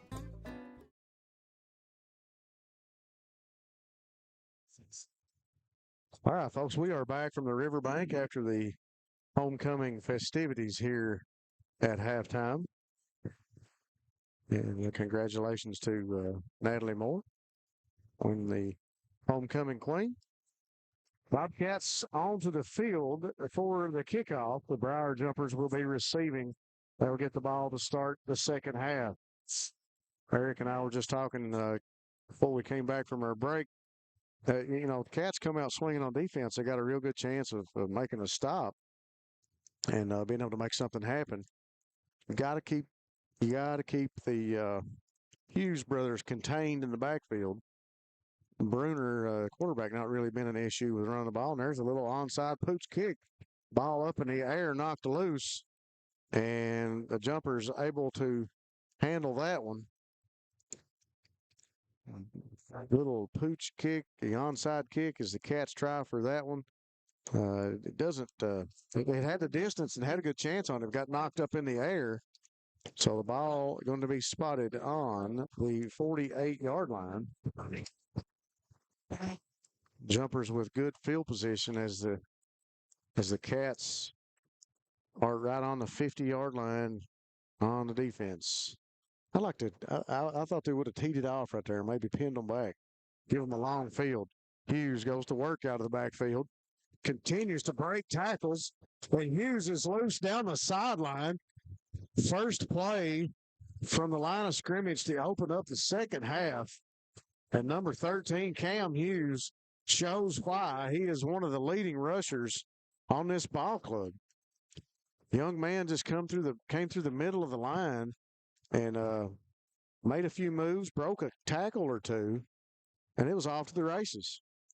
Yeah, I think whenever the Bobcats sit down and watch this film, they're gonna see a lot of arm tackles. I'm sure that's going to be something that they'll reinforce some tackling maybe next week, Rob. So Rubel on for the extra point, and the kick is up. It's got plenty of height on it, and it splits the uprights, and it is good. So that is a People's Bank of Jackson scoring drive for the Jumpers. People's Bank of Jackson working together to build success. We want to remind everybody about our Team Colton DIPG Foundation table here on the riverbank tonight. Those folks will be down there taking T-shirt orders and accepting trunk or treat sponsors. Stop by and support them and drop off a bag of candy if you got time and availability. They'd sure appreciate that with the trunk or treat coming up for the Team Colton DIPG Foundation. So Coach Combs and Coach TJ Fraley down here at halftime coaching up the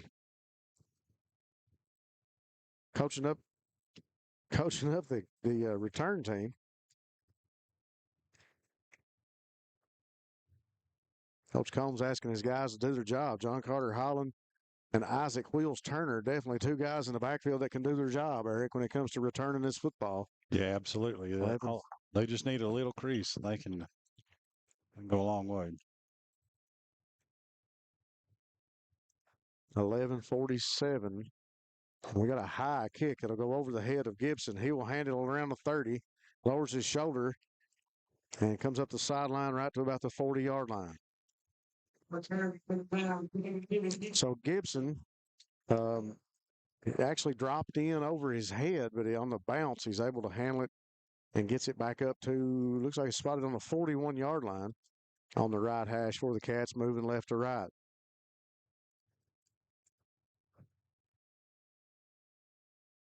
Bobcats, they got good field position to start this drive, Rob. I wonder if Coach Moore is going to go back to the ground or possibly try to get a quick strike himself here to start the second half. Cats get set to go. Stacy waiting on the snap.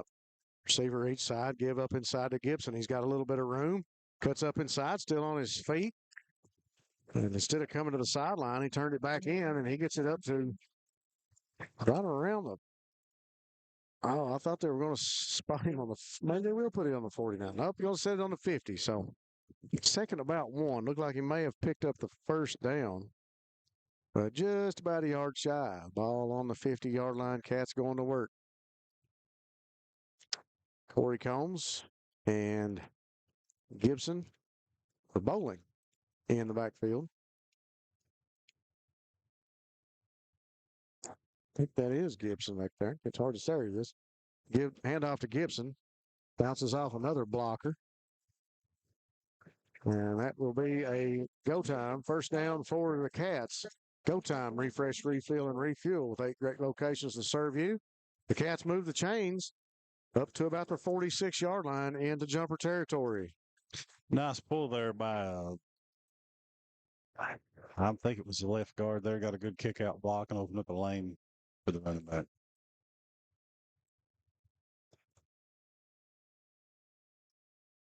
Two receivers far side of the field now, Holland and Terry. Stacy waits on the snap. He'll give to Gibson. Patient, waits on the block. Lowers his shoulder, and he'll push it forward about 2 more yards. Rob, another good push. This offensive line's come out in the first couple of plays and executing well, making some room for the running back. Gibson was waiting on the block that time patiently. Looked like he had some room. Jumper's able to tackle him after a pickup of about 2. 2nd and 6, 9:58 on the clock. Jumper's up 21-7 on the Cats. Cats with a lot of work to do here in the third quarter. Very important session of every ball game. That first section of third quarter, I think, makes a big difference in the games. You watch Caden Boland. He's up on his feet, and he'll be tackled that time by Cam Hughes. We've called that name many times on the offense for the Jumpers tonight, but that time Hughes able to make a good open field tackle on Caden Bowling. So third down and about 5, 9:30 on the clock.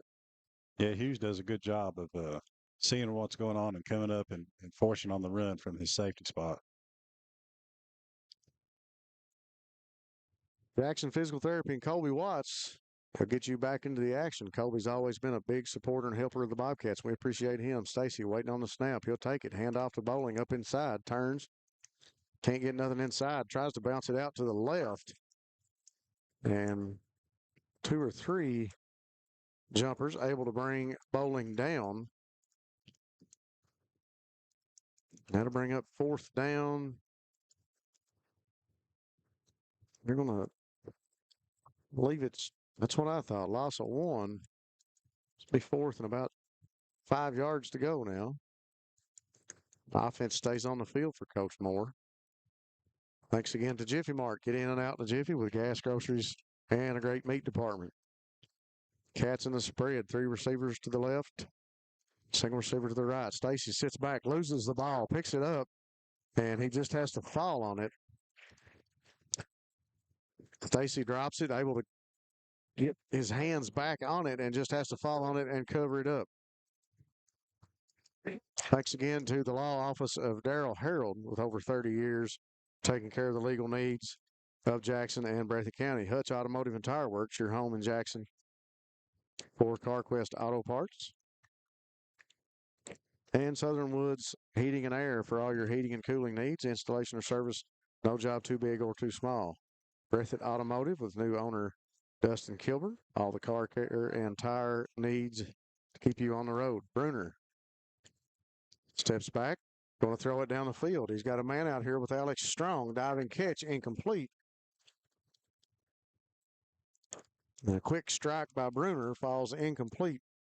Pass intended for number 2. That is Isaiah Lewis. Yeah, the Briar Jumpers were looking to get another 6 points on the board real quick right there. Fortunately for the Bobcats, it fell incomplete. Well, we've heard it before, you know, a team in this situation with a play like that at this point in the game, they try to put a nail in the coffin and just take the wind out of you here in the third quarter. And they go for it there and throw the ball up. It falls incomplete. This time they'll hand it off to Hughes in the backfield. Hughes dances around and brought down by Isaac Wheels Turner. Yeah, good job by Wheels to come up there on the run from his safety spot. The Bobcats need to try to find a way to keep those Briar Jumper running backs from getting into the second level. The defensive secondary for the Bobcats has had I think the majority of the tackles here tonight for the Bobcats. Third down and about 1, 7:42 on the clock. 28-7 Jumpers over the Cats. Third down and about a yard to go. Defense trying to get a stop. Bruner going to give to Hughes again in the backfield. He's met right at the line of scrimmage, maybe pickup of about a yard. We'll see where the ball comes in at.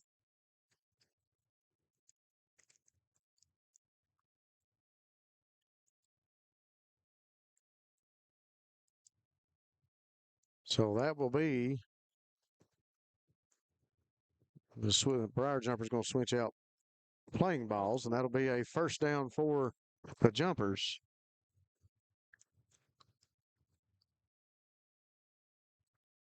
Be a steak and shake first down for the Jumpers. Steak and Shake and Hazard, famous for the great steak burgers and milkshakes. 5th first down for the Jumpers here tonight. They come back out to break the huddle. 2 receivers to the far side of the field, 1 here in front of us. Bruner, that time give to Hughes off the right side. He's tackled right around the line of scrimmage. Rob, these last 2 running plays, the Bobcats have done a better job of getting a little penetration, standing up this defense, and keeping the Briar Jumpers from able to get to that next level. Yeah, they really have. It's important to meet him at the line of scrimmage because he's got so many moves and you mentioned it earlier, he's got such great vision. If you don't meet him at the line of scrimmage, he's already picked up 3-4 yards on you. Defense gets set. Bruner waits on the snap. Fakes inside. Goes across the middle of the field. Overthrown. Pass intended for number 17, Chris Hughes of the Jumpers. Well covered by the Bobcat secondary, although the pass was a little bit over the receiver's head. Kylan Combs right there to. So a roughing the passer call on the defense, and that will be a go time first down for the Briar Jumpers. With 6:13 to go in the third quarter. So far tonight, the Bobcats have only committed a few penalties, not that many mental mistakes. That's a big one right there to extend the drive here for the Briar Jumpers. Yeah, they didn't need a whole lot of help, and they sure got a lot that time from the roughing the passer penalty. Bruner will set up shop from the 25-yard line with the Jumpers. Takes a snap. Again, handoff to Hughes inside. He'll bounce around the line of scrimmage. Still on his feet, finally taken down after a pickup of about 5, maybe 6 yards for Cam Hughes. The offensive line for the Jumpers got a good push, and Hughes, was able to, break a tackle or two. But I did like what I saw of the Bobcats there. They're getting to the foot, not letting him, get past that second level. At least they stopped him there, although it was a 5-yard gain. Well, he's a very quick back. It doesn't take him long to decide where he's going, and it takes a very small crease for him to get loose. And here we see him again around the right side, bounces back inside, back outside, and he'll pick up the first down, I believe, and Hughes again that time, just all over the field. He cuts it inside, bounces it back out. Yeah, that run play was actually well defended at the point of attack. He was able to bounce it outside and find some running. Well, you got to wrap him up, and having a hard time wrapping him up here tonight and getting him stopped.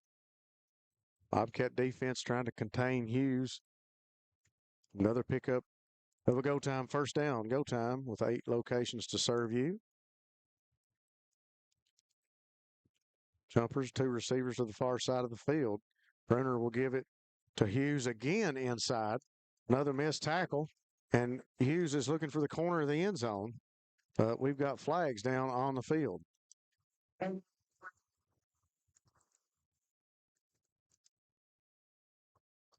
Chris Hughes loses his helmet on that play, and he'll go off to the sideline.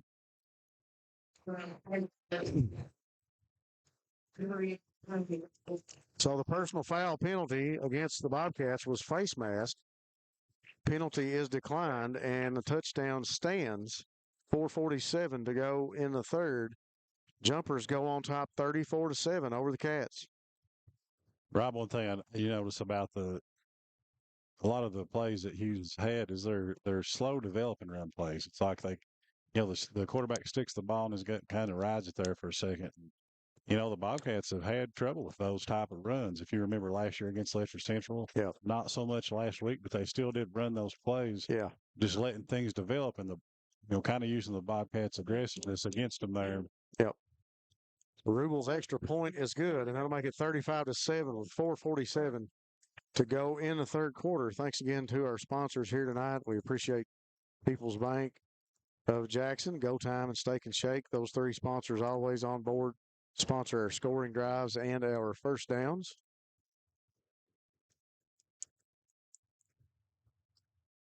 Also, thanks to Dr. Stephen Howard Chiropractic. If you've been injured, call Dr. Howard. He can help, including auto accidents and workers' compensation.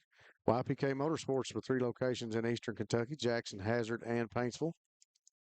Rose Brothers Department Store with locations in Jackson and Vadeville. Shop in the store or online at rosebros.com. PDQ Sales and Service, formerly Jackson Wholesale, serving the wholesale needs and supplying eastern Kentucky. If you're looking for a new home, be sure and stop by Lakeside Homes. They've always got a great selection, and you'll get a great deal. Stop in and see Scott for all your electrical, plumbing, heating, septic, and appliance parts at Jackson Electric and Plumbing Supply. And Family Pharmacy and Hometown Pharmacy, great people who have your safety at heart. Rubel on to kick the kickoff from the 40-yard line for the Jumpers. Holland and Turner back deep for the Cats. Kickoff is up, and it'll sail back to Gibson again around the 30.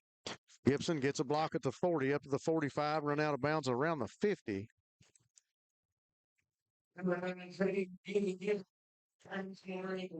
Looks like they're going to give him a spot at the 49-yard line, just into Jumper territory. So a really good pickup for Gibby as he handled that one right around the 30-yard line, just like last time.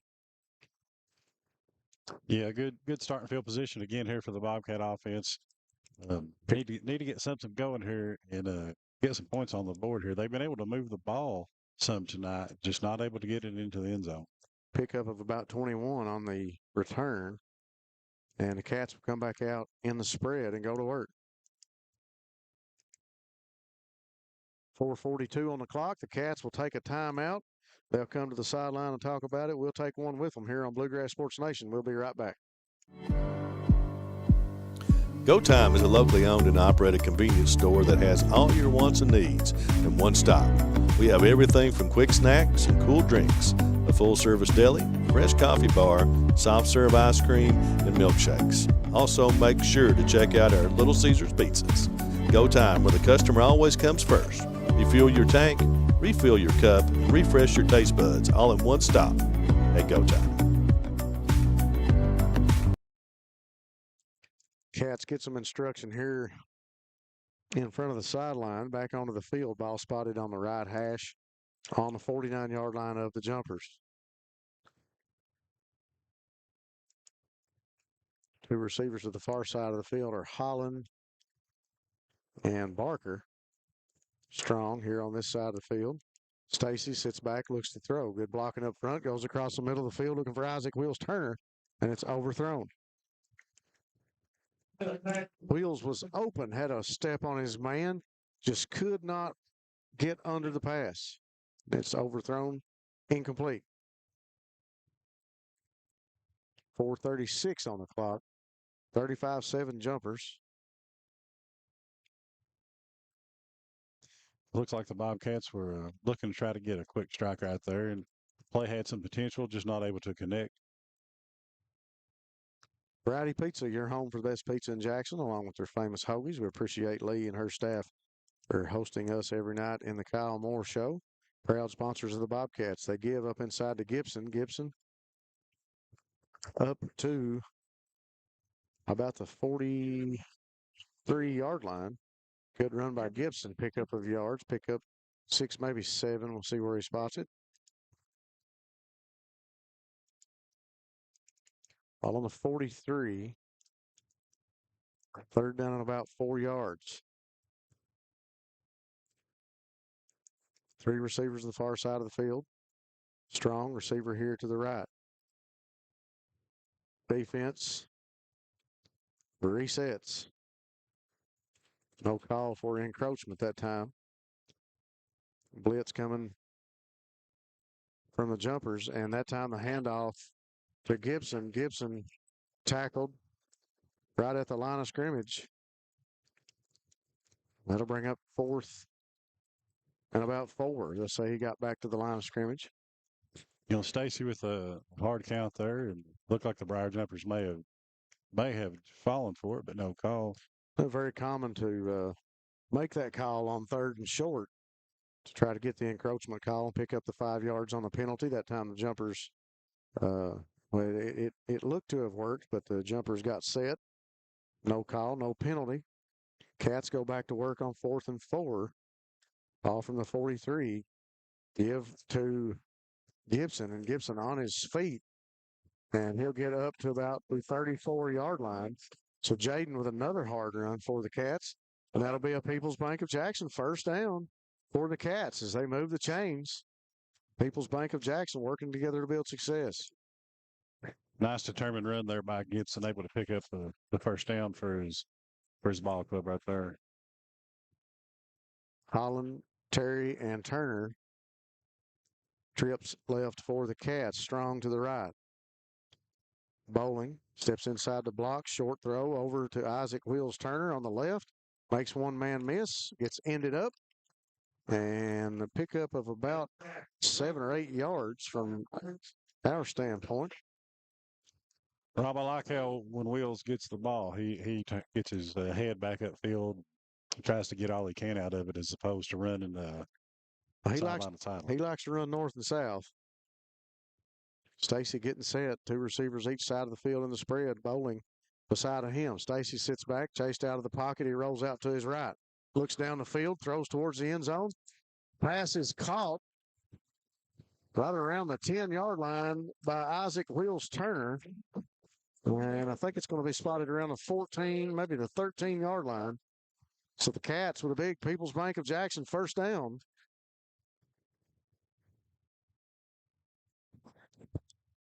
That's a nice play there by Stacy, able to keep the play alive, extend it, and find a receiver downfield. He does a good job a lot of times when he has to roll out and do something like that. They've had some success here tonight. Stacy said he drops back in the pocket. Short throw to Bowling. Little screen. Bowling makes one man miss. Still on his feet. Brought down past the 10. I'm going to spot it around the 10-yard line. To be the 10 from here. Trips to the right for the Cats. Single receiver is Strong to the far side of the field. Holland, Terry, Isaac Wheels Turner goes in motion. Stacy pitches to Isaac Wheels. Cuts back inside. Still on his feet. Driving toward the end zone. He brought down just short of the goal line. Great vision by Wheels right there, Rob. That play was well defended. Good job to cut it back inside and able to make a couple moves different directions. That time the Cats take the snap. And Stacy, I believe, the quarterback keeper into the end zone for Dylan Stacy. So Stacy into the end zone. I think the referee's calling for the clock to stop. Yeah. Terry will come on to kick the extra point for the Cats. Should be about 105, 106, I think, on the clock. Terry waiting on the snap for the extra point.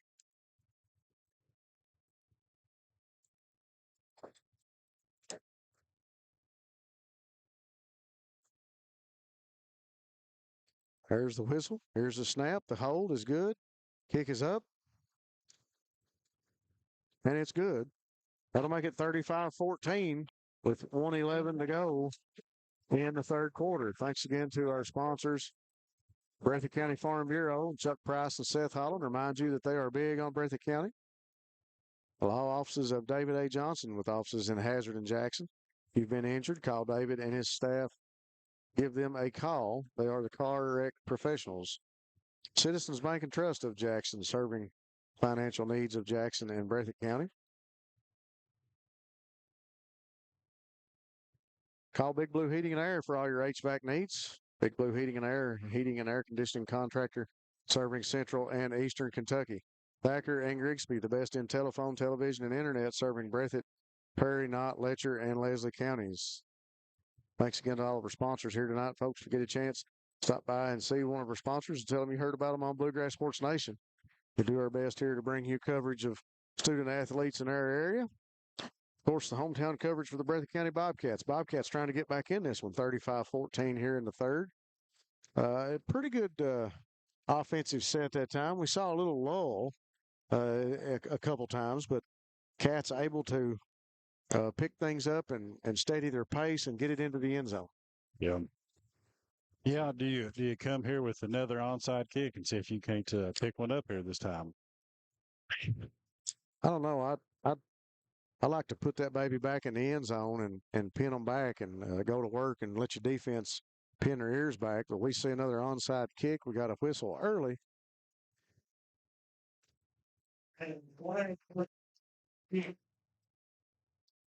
So one of the Cats left a little early. So we'll re-kick this one. We'll move it back 5 yards and kick it from the 35.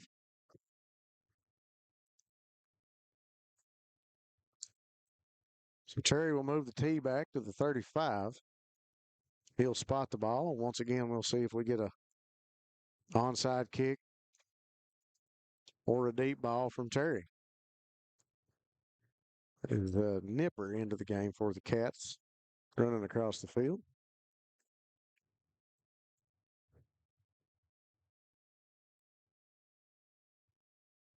Terry this time puts the boot to it.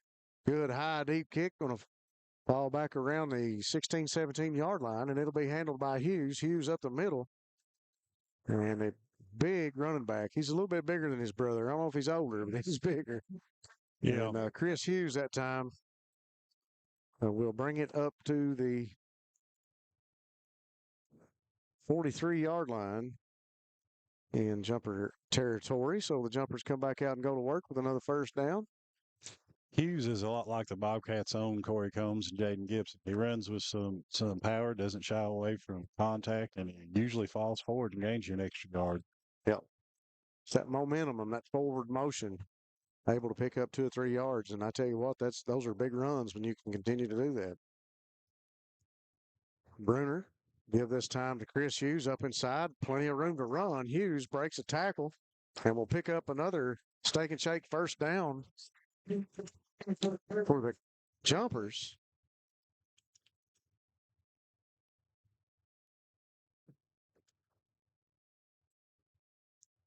Colin Combs a little shook up on the play. He didn't want to come out, but they're going to send Barker in for him anyway and check him out. Always smart when a young player gets up like that. You can tell he's just a little gimpy. Need to check him out and make sure that doesn't have concussion-like symptoms. Yep. Jumpers, 2 receivers to the right, 1 to the left. They'll give inside to Chris Hughes. Hughes falls forward again past the line of scrimmage, pick up of about 3 or 4 yards. Should bring up second and about 7. And I think the Jumpers are going to let the clock run out on the third quarter as they will walk to the sideline and talk to Coach Clevenger. And we'll take a break here with them to start the fourth quarter when we come back after this message on Bluegrass Sports Nation. Call the professionals at Big Blue Heating and Air. Residential and commercial, we provide HVAC and refrigeration services, including installations, replacements, and repairs. Plus, we're available 24/7 for emergencies. With over a decade of experience, we provide honest, friendly, and dependable service. And you can relax knowing your family's comfort is our top priority. Serving Montgomery, Clark, Bath, Powell, and other neighboring counties. Big Blue Heating and Air. No job too big, no job too small. Jackson Physical Therapy is your locally owned and operated physical therapy clinic, serving Jackson and the surrounding areas. Owned by Colby Watts, Jackson Physical Therapy has a talented and experienced staff ready to meet all your physical therapy needs. Jackson Physical Therapy is a proud supporter of our local youth and sports teams. Call JPT at 666-9293 to schedule your appointment today and let us improve your quality of life.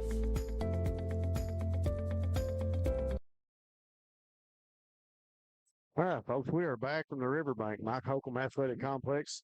Last 12 minutes on the clock here tonight for the fourth quarter.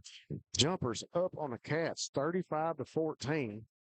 Cats trying to find something, trying to dial up something defensively, Eric, to put a stop on one of these two Hughes brothers, as it's been Chris and Cam all night. Bruner sitting here in the spread, puts a man in motion, and he'll pitch it to Hughes, man in motion. And came in for a tackle, and we got a quick flag. And excellent play after number 17, Chris Hughes. So the holding call will go against the offense. Briar Jumpers will walk this one back. 11:54 on the clock. Burnt 6 seconds.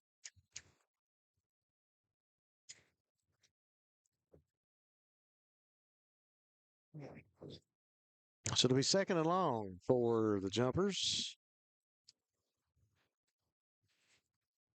Defense looking to the sideline. Coach Justin Combs for the call. They'll break it out of there and get set as soon as the offensive set comes up to the line of scrimmage. Spread again for Jumpers. Two receivers.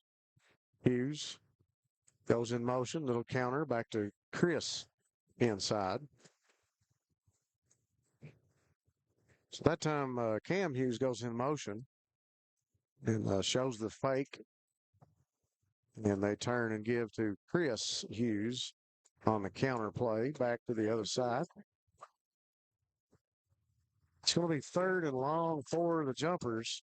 Ball on the left hash for the Jumpers moving left to right. And going to be right on the 46-yard line. So let's see what Coach Clevenger and the Jumpers have drawn up here for this third and long play. Cats really need a stop right here. Bruner set. Quarterback takes a snap. Screen play. Looks to the left. And that is Samala, and he'll be tackled immediately by Terry, Bowling, Abner, and Bowling all in there. Rob, that's a good job by Terry to get out there and make a sure tackle. He got his arms around him and wrapped up. And then a couple more Bobcats got there to help bring him down. We need to see more tackle like that out of this Bobcat defense here tonight. So Caden Kamala takes the screen pass. Can't make anything happen thanks to the tackle of the Bobcat defense swarm. And the Jumpers will come out into the punt formation. Two men deep. Look to be Bowling and Wheels Turner. Hughes. And it's going to be a fake. And a fake punt gives to Chris Hughes. Hughes up the sideline. And the Bobcats finally get him down. So it's 4th and 13. The snap, instead of going to Hughes for the punt. Yeah, I think the Briar Jumpers decided they want to try to go ahead and put the nail in the coffin here on the Bobcats if they're able to. Ball goes to Bruner, right off the direct snap to Bruner, who is the blocking back, if you will. So just before they came onto the field. I want to say you better watch that guy, and that's exactly what happened. Bruner takes a snap, hands it off to another man, Chris Hughes, coming around the corner. Got Cam and Chris mixed up, but that time Chris takes it up the sideline, picks up a steak and shake first down for the Jumpers, and they are knocking on the door again. First and goal, and we got a whistle and a flag. And flag on the play. Delay a game against Somerset. So the delay of game penalty will mark the Briar Jumpers back. Sometimes down here in the red zone, a 5-yard penalty just gives you a little more room to work with. That's true. They'll back it up about the 13, 14-yard line. Of course, I don't think the Jumpers are in a hurry right now. Bruner will go under center. He puts a man in motion, takes a snap, turns, gives to Cam Hughes, and Hughes will be ridden down behind the line of scrimmage by Bowling. And They got a flag over here on the sideline. I think it's on Tolson, number 2, I believe. I thought so.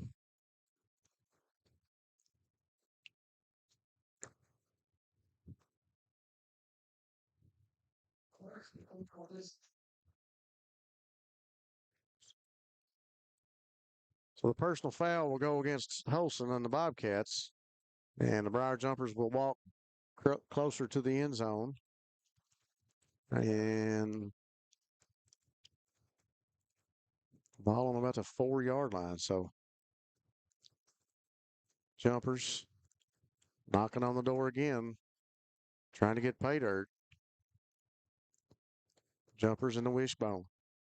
Bruner puts a man in motion again. He'll turn, give right up inside to Cam Hughes, and he will walk into the end zone. Hughes again, the ball carrier. Hard to stop the young man, and he picks up another score. 8:28 to go in the fourth. 41-14 right now, Jumpers. Yeah, that hurt right there. The Bobcats were able to get another score, and looked like they may have stopped the Briar Jumpers, but that fake punt really did drive that nail in the coffin, so to speak.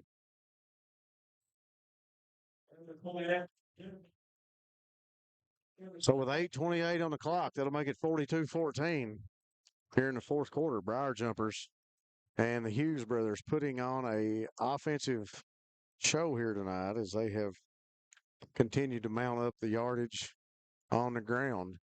The fake punt again, jerking the carpet out from under the defense that time. Looked like the defense had made a stop and will be able to make something happen. And the fake punt goes to Bruner. Bruner hands it off. After a couple of penalties, Hughes able to punch it in for the Jumpers with 8:28 on the clock.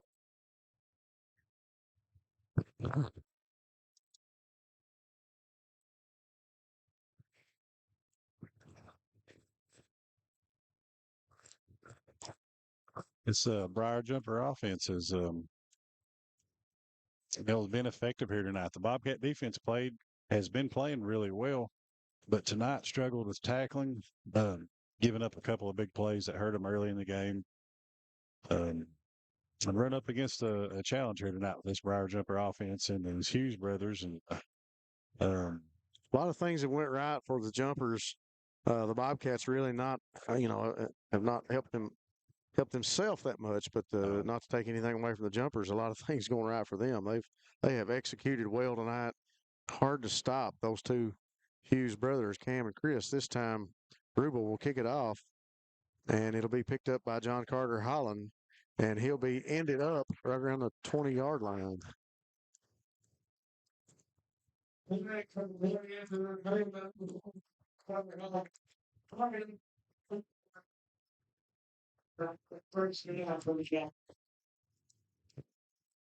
So another penalty flag is down, blocking the back against the Cats. 8:22 on the clock. We managed to get this far into the game without too many penalties, but it's been 3 or 4 flags here in the last few minutes. mental toughness. Going to dig down deep right now. Bobcats with their backs to the end zone. Ball on, looks like the 14-yard line. It'll be a go time first down for the Cats. Go time, refresh, refill, and refuel. Line gets set. Cats in the spread. 2 receivers each side. One back just to Stacy's right. He will turn, give to Gibson. Gibson lowers his shoulder. Maybe gets back to the line of scrimmage.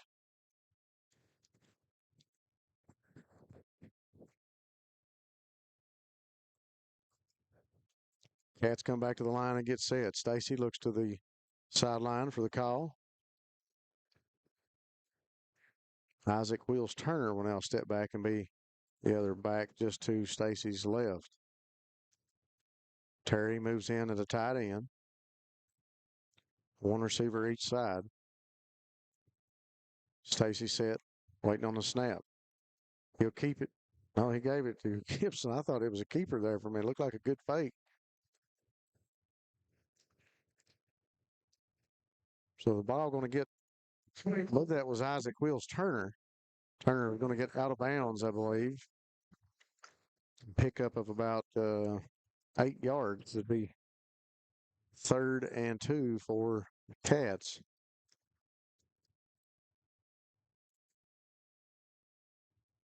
You know, a lot of times this is when you find out some things about your team when you're down 42-14. You'll see what they're made of. And so far, the Bobcats, in a losing effort, are still fighting, still grinding. Trips left for the Cats. Stacy tries to draw them off sides again. Skill players check their bands. Stacy will give up inside, and he's met immediately at the line of scrimmage by the defense.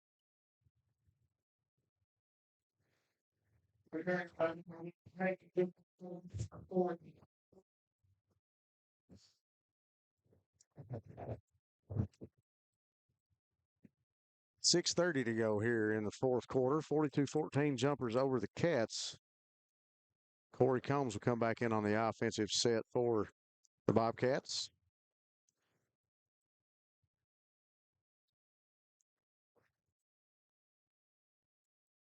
Offense checks their bands. Stacy goes to work, waiting on the snap. He'll take it. Give again inside to Gibson. Gibson makes a man miss, gets a block. He's up at the 40, 45, brought down close to the 48-yard line. So Gibson, a little bit of was that a counter play? I didn't see a pull, but Gibson brings it back inside. A little misdirection and a good run for Jaden Gibby Gibson. Yeah, real good run for Gibson. Gibson's still running physical and giving everything he's got when he has the ball in his hands. It's something you like to see out of your ball club if you coach more is they continue to fight, late in the game, even down like they are. Cats move the chains on the stake and shake first down. They'll take the snap, screenplay to the right side to Isaac Wheels Turner. He makes it around the corner, and here goes Wheels up the sideline. Well, he'll go out of bounds up around the 10-yard line.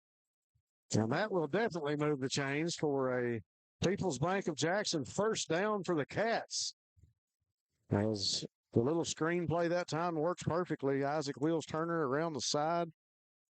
And green grass up the sideline on the Somerset side of the field. Yeah, there's no fight in 22, or there's no quit in 22. No, he's still running for his life. And we got a flag down as soon as the ball was snapped. I think some movement up front, possibly. So false start on the offense.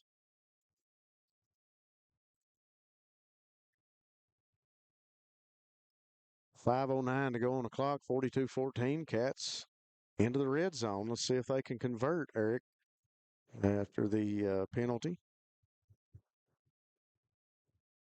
They've had some difficulty with that. Peter not able to move the ball in the first half, but a couple of trips down inside the red zone, not able to get 6 points on the board. 1st and 13. Back each side of Stacy.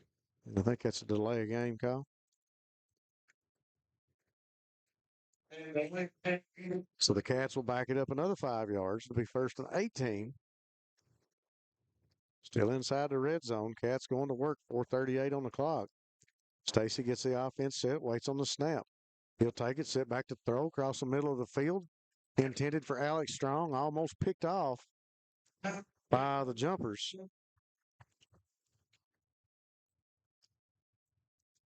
So the pass across the middle of the field falls incomplete for Strong. 4:29 now on the clock. Two receivers this side. Wesley Abner and Isaac Wheels Turner. You were saying? I'm just saying the Bobcats are flipping the formation. Yep. Defense makes some changes. Screenplay over to Wheels. Wheels tackled immediately around the 15-yard line.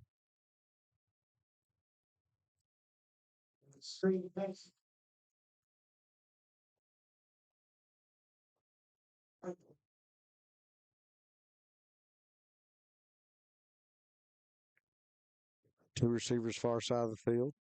Turner and Abner. Stacy rolls out to his right, looking to the end zone. Over to the Somerset sideline, throws to the corner. And let's say it's incomplete.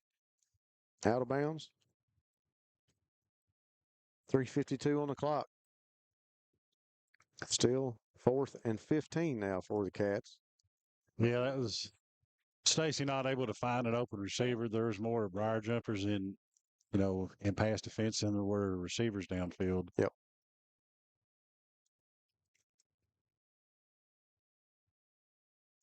Wheels will come up and be the inside receiver on that far side. Strong to the outside. Abner here to the left. Bowling just to the left of Stacy. And Coach Moore will take a timeout. We'll take it with them here on Bluegrass Sports Nation. We'll be right back. Go Time is a locally owned and operated convenience store that has all your wants and needs in one stop.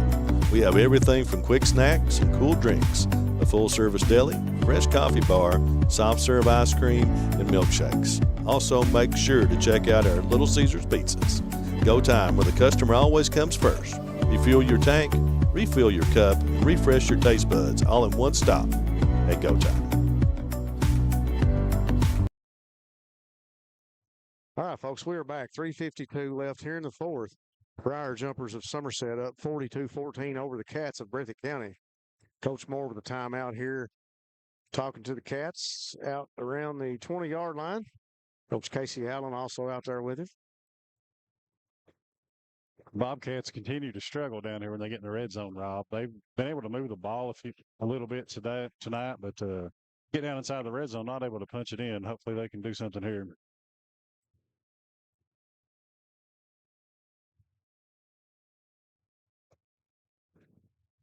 So there's the whistle. Terry comes in to set up as the inside receiver. Two receivers each side. Bowling just to the right of Stacy. Stacy calls for the snap. He'll take it, drop back into the pocket, and he'll throw it up.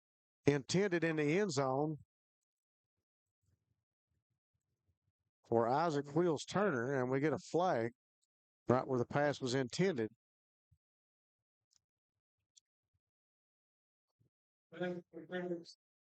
No. Pass interference against the Bobcats, so that will go against the offense, and will be a turnover on downs. So the Cats come up empty on another drive into the red zone. And the Briar Jumpers will come back onto the field for a steak and shake first down from the 15-yard line with 3:46 to go in the fourth.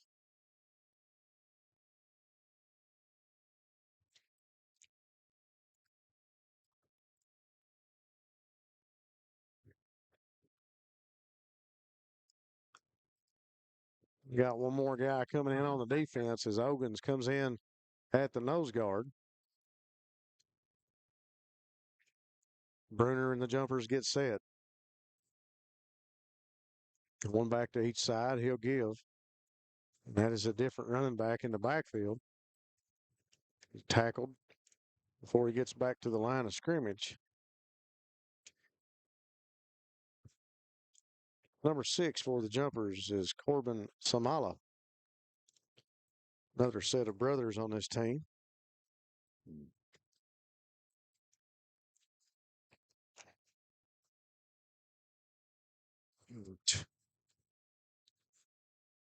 Terry will come out and Eli Crisp into the game for the Cats.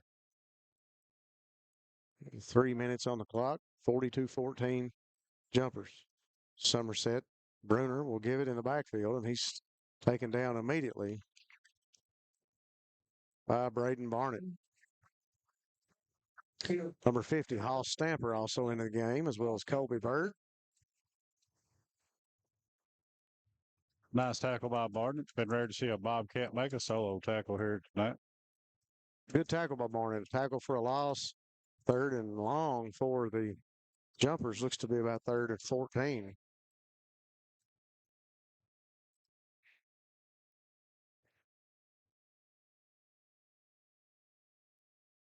Ball on the 12-yard line.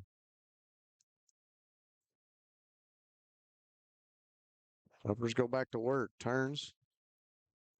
Short pass across the middle. And Colin Combs making a break on the ball, but the pass falls incomplete. And it'll be 4th and long still, and the Jumpers will come out into the punt formation.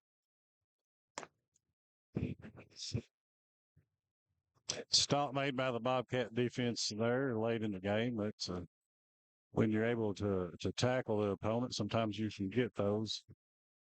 Fresh, had some fresh faces on the field during that defensive set, too. Barker and Combs, I believe. I think that's Colin Combs in the backfield to return. Hughes will kick it away, and Colin Combs will handle it. Tries to get away from the first tackler, and he'll be brought down right around the 41, 42-yard line. So People's Bank first down for the Cats as they'll take over with good field position in Jumper territory after the punt. We'll see what kind of change up, if any, we have on offense as far as different personnel. Eli Crisp onto the field for quarterback. Alex Strong, Isaac Wheels Turner, and Jaden Gibby Gibson, Barker and Holland. All the skill set onto the field. I believe the lineman stayed the same up front. Give to Gibson. Gibson bounces off one tackler, but he's brought down by the next man in.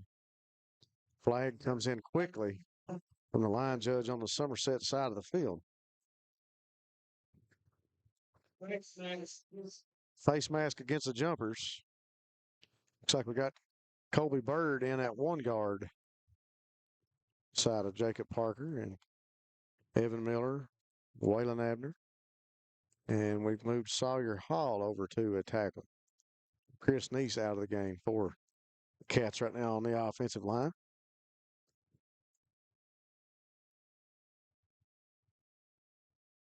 So the Cats take the penalty, get the first down.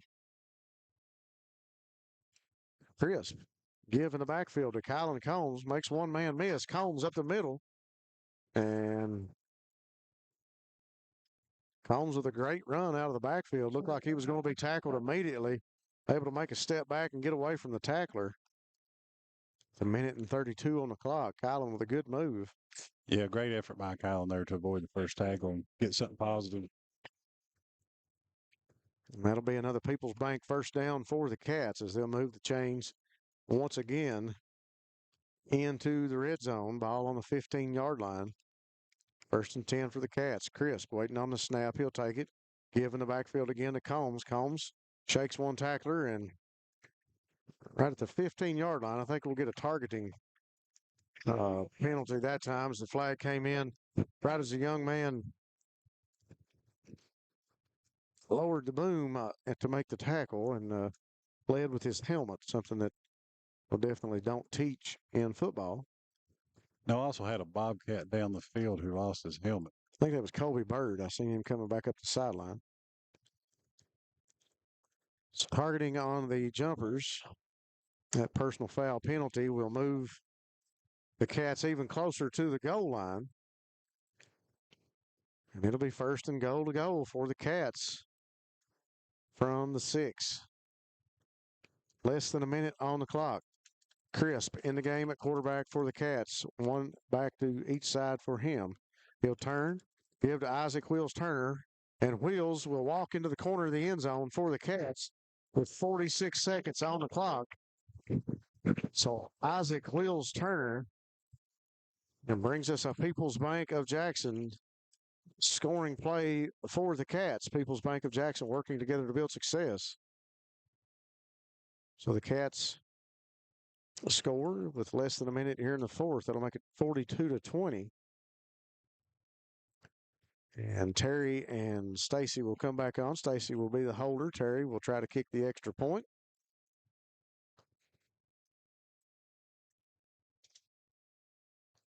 Terry waiting on the snap. There's the hold. There's the kick. And I think that one's going to sail. No, they're going to say it's good. I didn't think it went through, but that one's good for Terry. That'll make it 42-21. Kick looked like it went to the right, but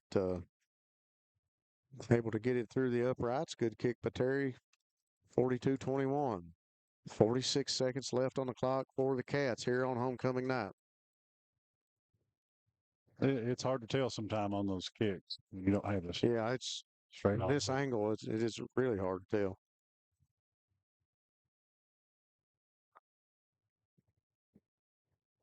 So Coach Combs out at midfield talking to his kickoff team.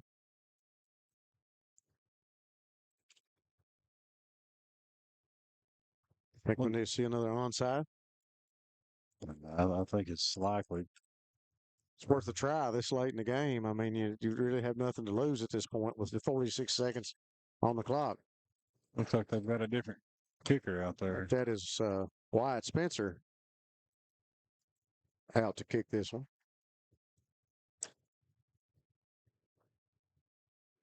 Whole slew of different Bobcats out there now. Spencer puts the boot to it, sails back about the 30. Number 83 is going to pick it up for the Jumpers, and he'll head east and west across the field and tackled quickly that time by Barker.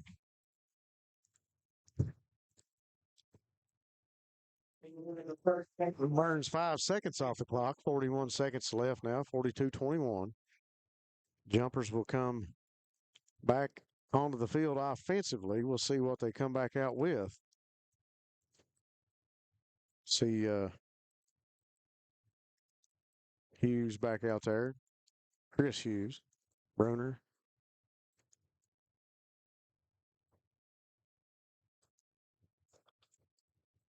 It looks like they're going to line up in the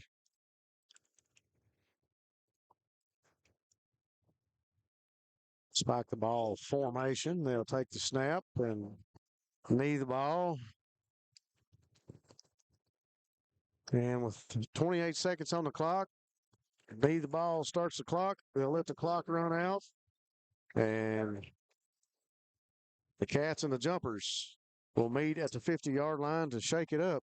Jumpers over the Cats 42-21. We'll take a break here on Bluegrass Sports Nation, and we'll be right back after these messages.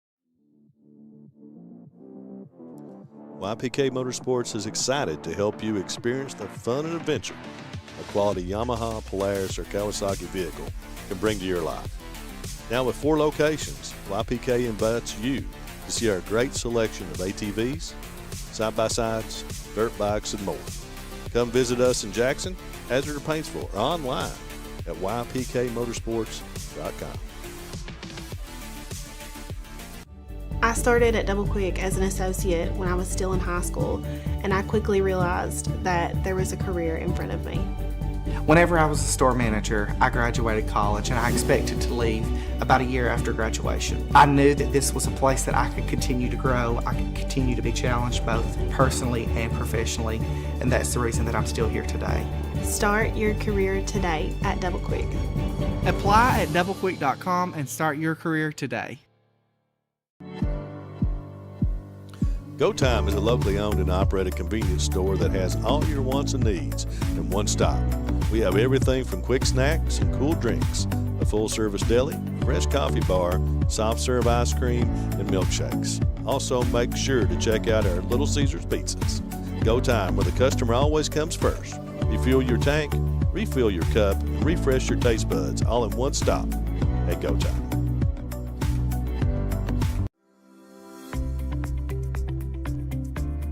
People's Bank is proud to continue to invest in the Bluegrass State. Our team has years of experience right here in Eastern Kentucky. By partnering with People's Bank, we provide solutions, not just products. Our vision is to be the best community bank in America, and we would love a chance to earn your business. People's Bank, working together, building success.